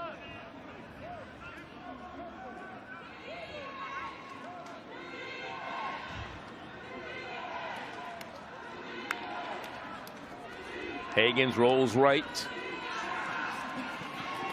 Lets it go. Yeah, just running out of real estate. Yeah, a lot of real estate. Well, they pulled the entire line, so again, he had an escort flowing with him to the right, but at some point you got to pull the trigger or pull it down because, again, he nearly just ran out of bounds. So if there are people covered, he's got to try to find someone. That's what Coach Hampton had said, if he can get it where he finds these guys. But that time, great coverage. I was watching the defensive backfield. He didn't have anybody open. So the goal to win 4 or 5 games falling short for Coach Alonzo Hampton. On the other side, Coach Clarence McKinney. You said reportedly on the hot seat. You said Coach McKinney, though. They won last week, big victory. If they win today, you said the last time they won 2 games to finish the season was in the 70s. Last time they won 2 games to end the season was back in 1979. That's been a long time. Been a minute, baby. And we'll be back. Time out.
Back here, let's look at some of the notable alumni from Arkansas Pine Bluff. Of course, we know about L.C. Greenwood, who was a former defensive lineman with the Steelers, Steel Curtain defense back, Black College Football Hall of Famer 2015. You see Teron Armstead currently with the Dolphins, Jamie Gilliam, a punter with the New York Giants, Cleo Miller played 9 NFL seasons with Kansas City and with Cleveland. Also Mark Evans, who's now with the Saints, an offensive lineman, also a product of Arkansas Pine Bluff, school that was founded in 1873, second oldest public college and the university in the state of Arkansas. As you look at Jace Wilson going around the right side, not much running room over there. Actually may have lost a yard. Yeah, he did. Yeah, running out of daylight and time on that one. Just had to try to get out of there with his life. They need to put something together here, Charlie. They have not been the force they were in that first half. At halftime, Clarence McKinney saying we got to crank up this offense. Now would be a good time. They're still in control. About 7 minutes left in this game. They'd like to put a nail in this one. 2nd down and 12. Ball spotted outside of the 50.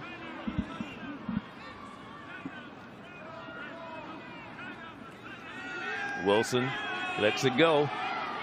Out there, knocked away. Good defense that time. Downfield. Tyquan Fleming was there to make the bat down, to make sure that wasn't caught. Trying to get it into. Yeah, if anything, a little offensive. Right. He had a hold of the back of the jersey there. Blanton yanks on him, almost pulled it in, but again, if anything, that could have been defensive interference, or offensive, I should say. 3rd and 12.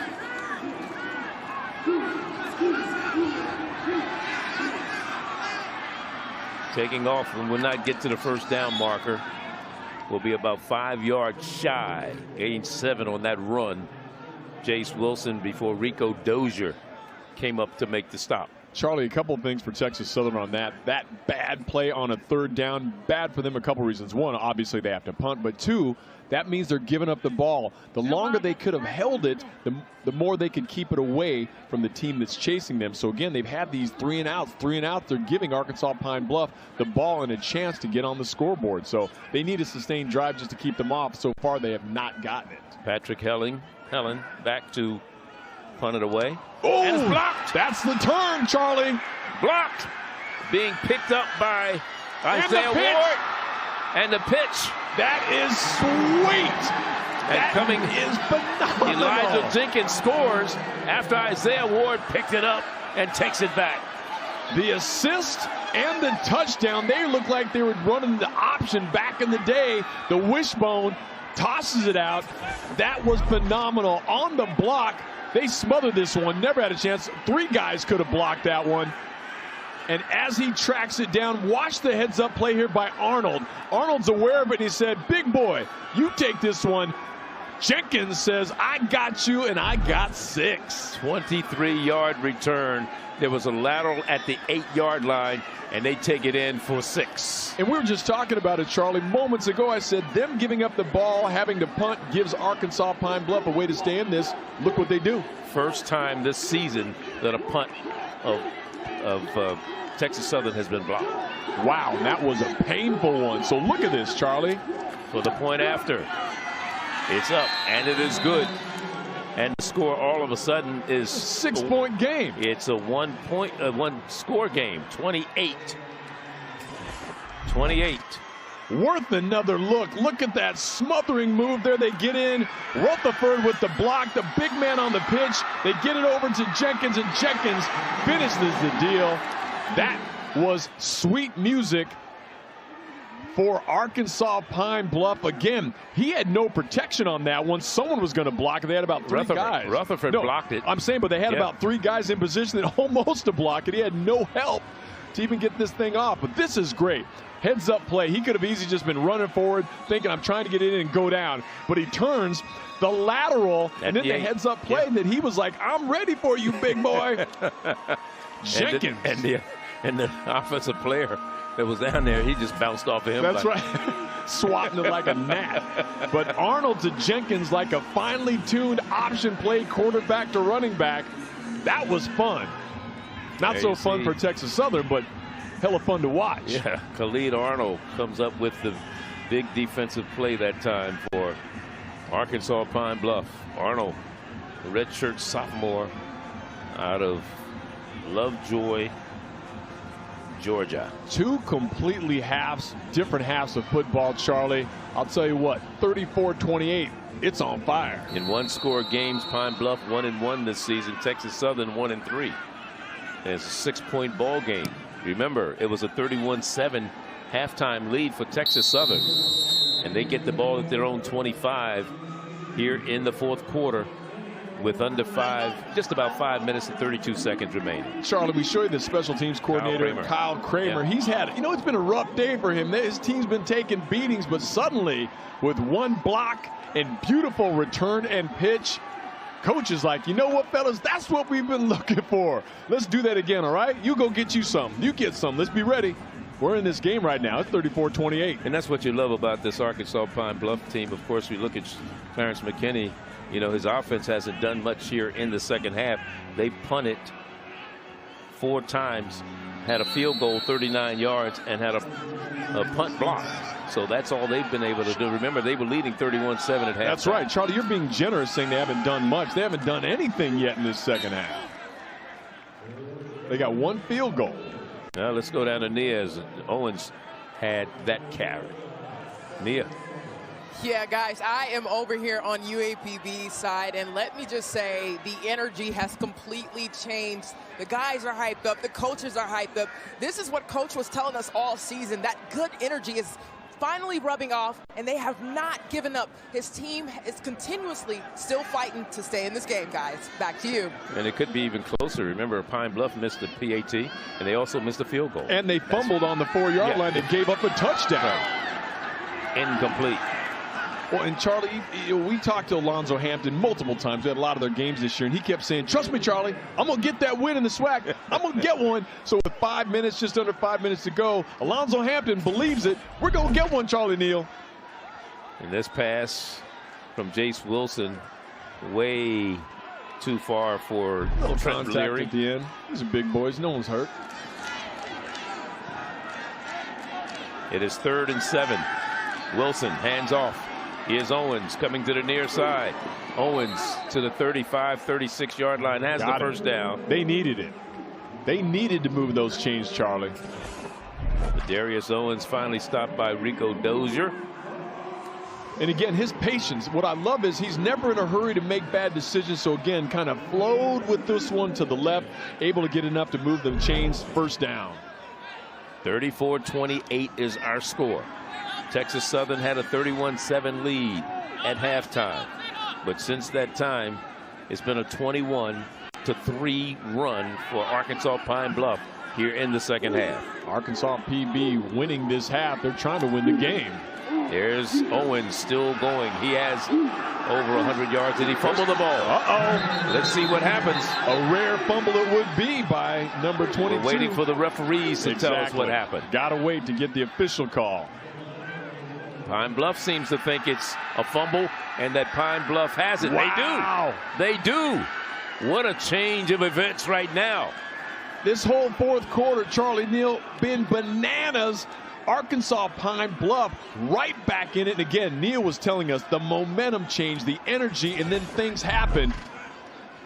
This is what you do. You try to put your hand on the ball. He reaches right for it. Well played. Grant Ewell, the junior. Ewell comes in like a heavyweight boxer, throwing that straight left arm, punches it right out, and that is monumental. Ladarius Owens doesn't fumble much. No. That was a great heads-up play to jar it loose, and then he gets the ball.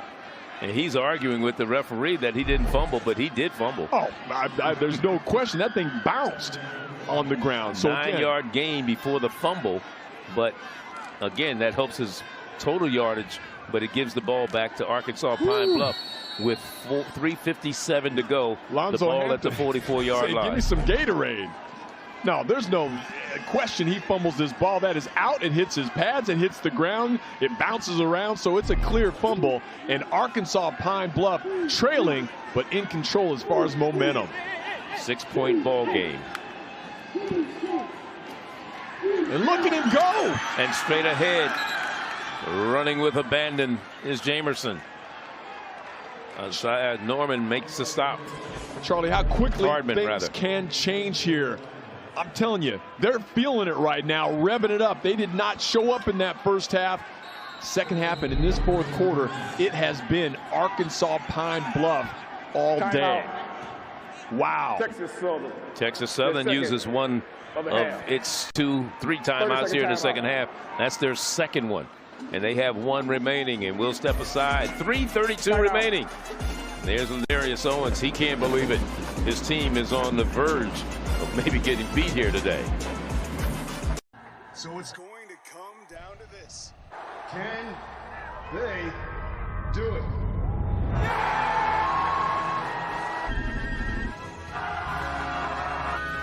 Oh, no, they missed it. Wait a minute. There's a flag on the play.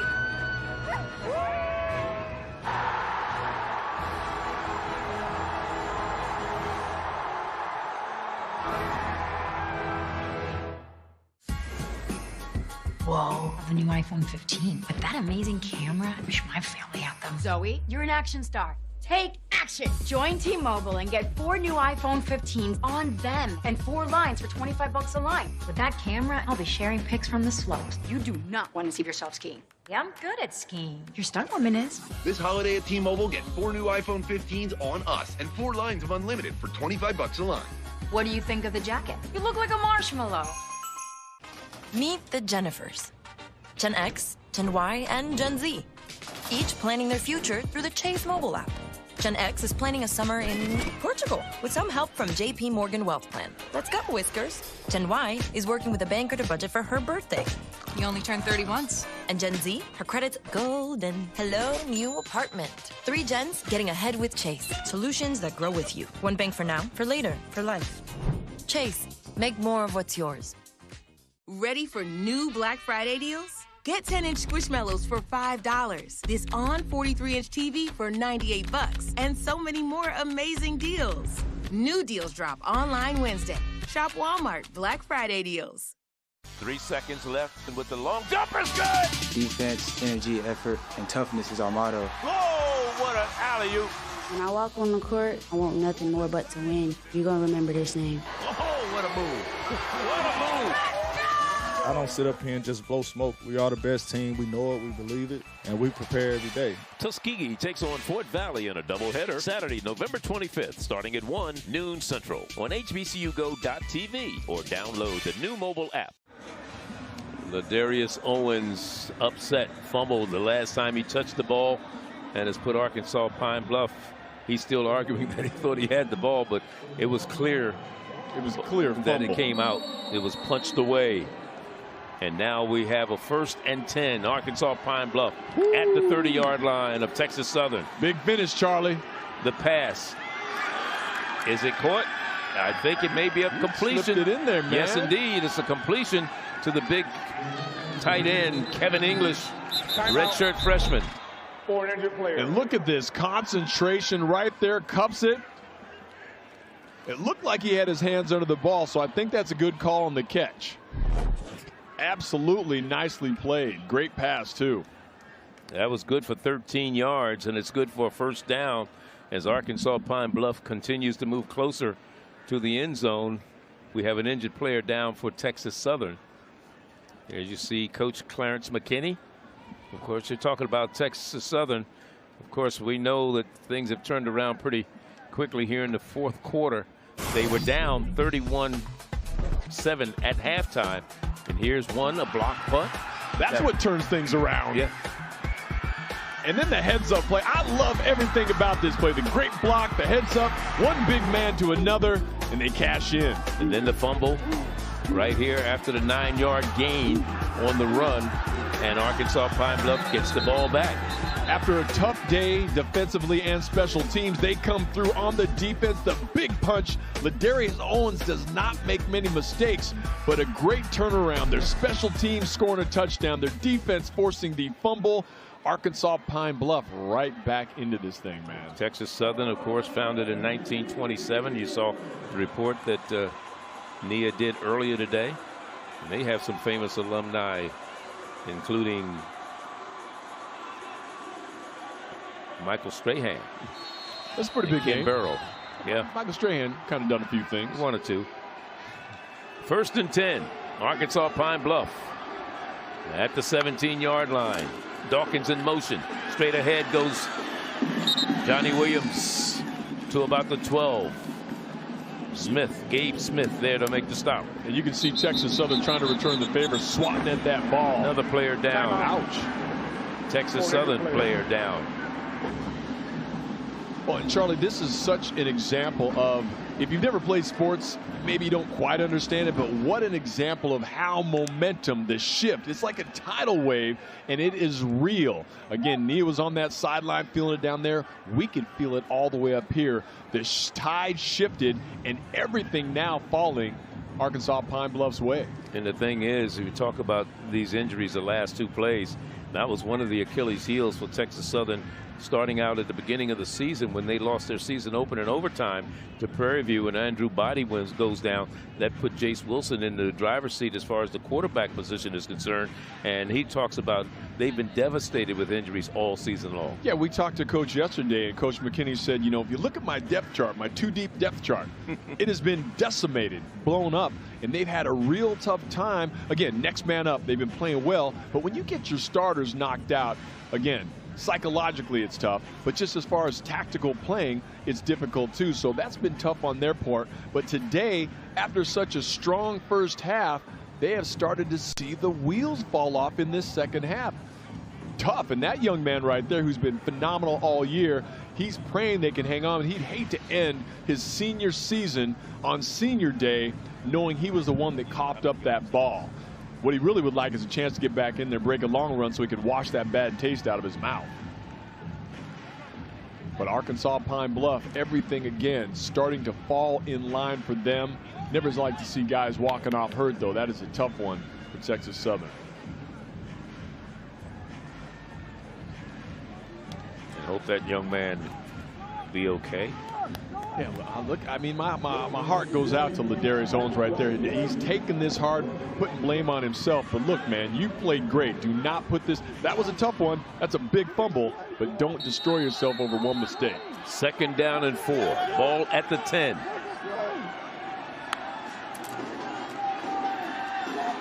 Trying to get to that first down marker and hurting people.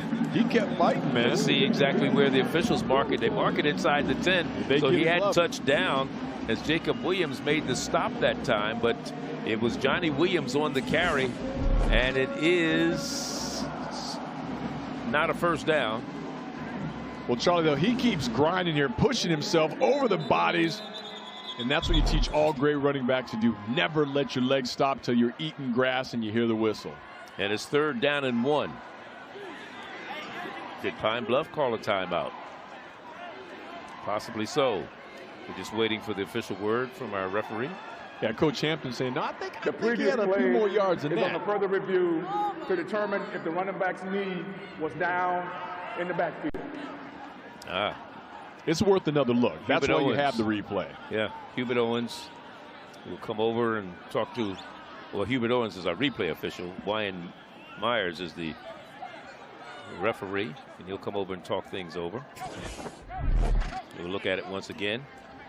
So the key is watching where his knee goes down, so he falls on top of a lot of bodies, so he's not down just yet, and he had a lunge there, the second effort, see him push, and he's still up. So if his knee never touched, they might deserve a much better spot than they got. I don't even think that they can overturn that one, even if they think.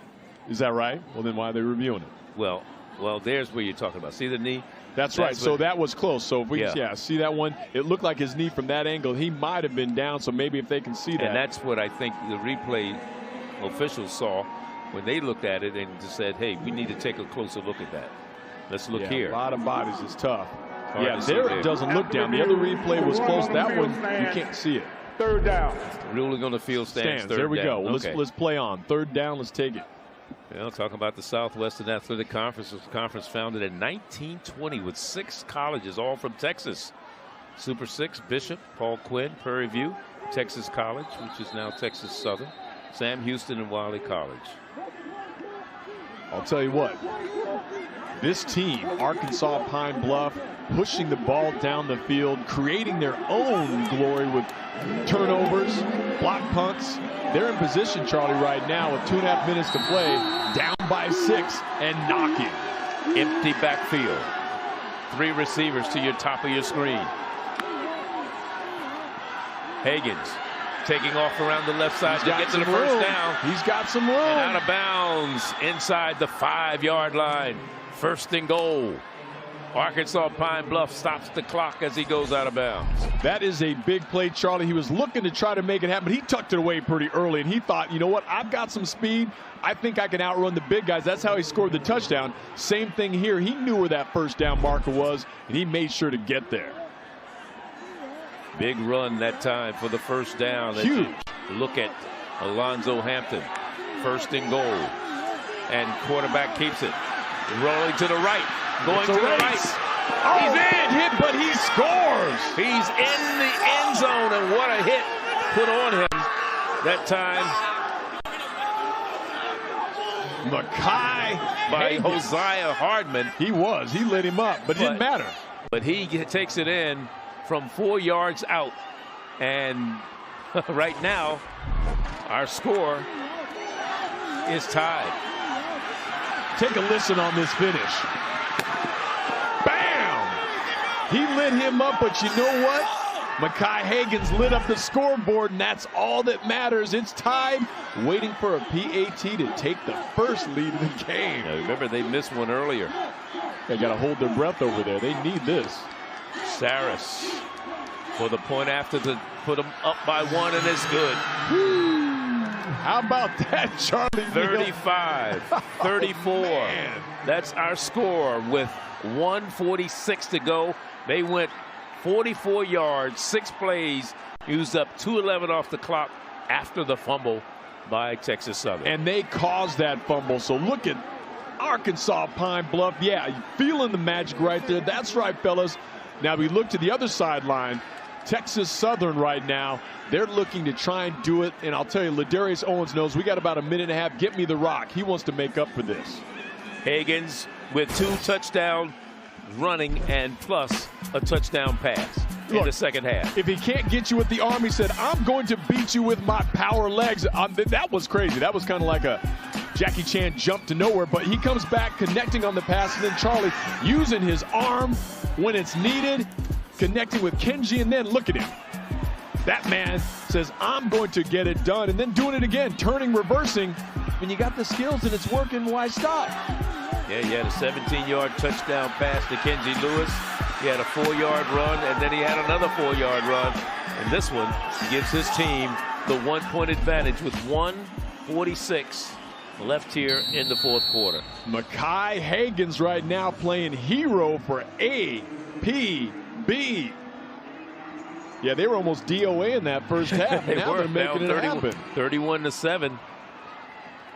It's been a 28-3 run for Pine Bluff here in the second half. Good return. Trying to get outside. Look at him go, Charlie. And no, and a bunch of flags. Yeah, that's unfortunate. A little extracurricular activity on the far sideline. The referee's over there making sure it doesn't get out of hand. As you look at Higgins, what a day for this young man. Transferred, came in here from Cisco College in Texas. He's out of St. Louis, Missouri. And he's been fighting all year just trying to earn that QB1 spot. And no one has locked it down today. What an effort. Doing a little of everything. During the return, holding, receiving team, number 38. 10-yard penalty from the spot of the foul. First down, Texas Southern. Man, you talk about a kick in the you-know-what on that. Texas Southern trying to pull this one out. Gets called for a hold that brings back a glorious return. Let's take a look and see if we can see it. I'm not sure where it was, but this is just a great job of running, dancing in and out of harm's way, using speed and elusiveness Trenton Leary, a great return, all for naught. Last two possessions. There's the right hole. In front of him. Yeah, he's got him on the jersey. The last two possessions by this Texas Southern team, a fumble that resulted in a touchdown, a punt, I should say. It resulted in a touchdown and a fumble that they turned into a touchdown. Scored Here's 6 the plays reverse. later. Coming to the near side. This time is Leary trying to turn the corner, and he's lit up. The World Wrestling Federation slam. I guess it's actually now it's WWE. It's not WWE. Remember Texas. Remember Texas Southern only one timeout remaining. 1:17 to go. Got work to do. Trips receivers to the top. Wilson, plenty of time. Lets it go. Throws it out of bounds. Out of bounds. No good. Closest man to it was Quay Davis. So it stops the clock. 3rd down and short. They got to keep possession here and get this thing. Time to pull something out of your bag of plays here to make sure you get that 2.5, 3 yards if you want to stay alive. Remember, we saw a 33-yard field goal just before halftime for this Texas Southern team. So if they can at least get in position to kick a field goal. Chase Wilson throwing incomplete. I'll tell you, that's maybe one, coach, that you want to pull that one down. You know he's thinking, tuck that one away. You only had a couple yards, and there was a little bit of green. At least get some positive yardage, possibly a 1st down, knowing that pass was not going to be completed. Now it's a 4th down That's and 3. It all comes down to this, Charlie Neal. 4th down, after leading the entire ball game, they're facing elimination on the scoreboard late in the 4th quarter. 1 minute left to play. 4th down, game on the line. Ladarius Owens in the backfield with his quarterback on 4th and 3. Gives it to Owens. He is going to get the 1st down, or will he? Nope. No, he did not get it. He needed to get to the 45. He is stopped at about the 43. 2 yards shy. And the ball will go over to Pine Bluff with 54 seconds to go. Hey, Charlie, I can tell you, Arkansas Pine Bluff, they're over there with the Gatorade jugs right now because they want to give Alonzo Hampton his first Gatorade bath in the SWAC conference. Coach didn't even know what's coming. Look, they're hiding it. Keeping it on the low. But I feel terrible for Ladarius Owens, who's had a great game, great career. The fumble, and then they go to him on 4th down, and he does not come through. That is a heartbreaking way to finish out your senior season. I hope he sees the replay. Young man, you got a great chance to play in the NFL. This is a tough way to finish. Don't let it define you. Grant Ewell slowed him down, and Tyquan Fleming put the finishing touches on him to not allow him to get that 1st down. And look at Alonzo Hampton. Feeling it. Now, what did he tell you? He showed all 52, didn't he? Yeah, he did. He's smiling from ear to ear. And Charlie, I remember him distinctly saying, this was 3-4 games ago, Charlie Neal, we're going to get one. I know it may not happen this week. We're going to get a victory in the SWAC, and look at him now. Counted out in that 1st half, slowly grinding back in the 2nd half. Alonzo Hampton, 51 seconds. Illegal substitution, offense. 12 players on the field, 5-yard penalty, replay, 1st down. Reset the game clock to 53 seconds. 53 seconds. That's crazy. You get an illegal substitution on offense. Oh, my man, Ladarius Owens. You know, this is senior day, and for these seniors, a lot of them will never, ever put on a football jersey again on either side. And so this is a big win for Arkansas Pine Bluff. Huge. But for Jakari Howard, Ladarius Owens, those seniors on this Texas Southern team, this is not the way you want to Heartbreaker. And I'm going to tell you what, Ladarius Owens, I hope you can bottle this up and turn it into something. Go to the Combine, get in that Legacy Bowl, show people what you're about. And that's important. Very important. Clock down to 50 seconds now. Timeout, Texas Southern. That's their last one. Final timeout of the half. So Texas Southern timeout. Uses their last timeout. Please reset the game clock to 51 seconds. 51 seconds. So there you see 16 seniors honored today for Senior Day here in Houston, Texas for Texas Southern University. Clarence McKinney, a lot has been said about him today, that this may be his last game as the head coach of this Texas Southern team. We'll find out more probably in the next day or two what his fate is. It was 34. This was monumental. Remember, they went for 2, and you're thinking at this point, they'll take any points they can get, but this then gave them the ability to get back in this game. So when they scored now, not tying it, they actually were able to go for the lead. Yeah, it was 34-19 then, and that 2-point conversion made it 34-21. So no more timeouts left for this Texas Southern team, and it'll bring up a 3rd down, and they have to run maybe one more play, and that is it. And this one will be over. Well, Charlie, I got to say, I said it a little bit ago, I'm heartbroken for Ladarius Owens and his team, but I am so happy for that man right there, Alonzo Hampton. He's been trying to keep positive all year. Looked like he might not even win in the SWAC, and here we go. What a way to wrap up his season. Yeah, it's been a joy to watch them. There's the Gatorade, baby. Well, he got it. Well, it's been a joy for us, John and myself, to bring you HBCU football all season long. We invite you to join us next week as we go to Fort Valley to kick off our 2024 basketball season.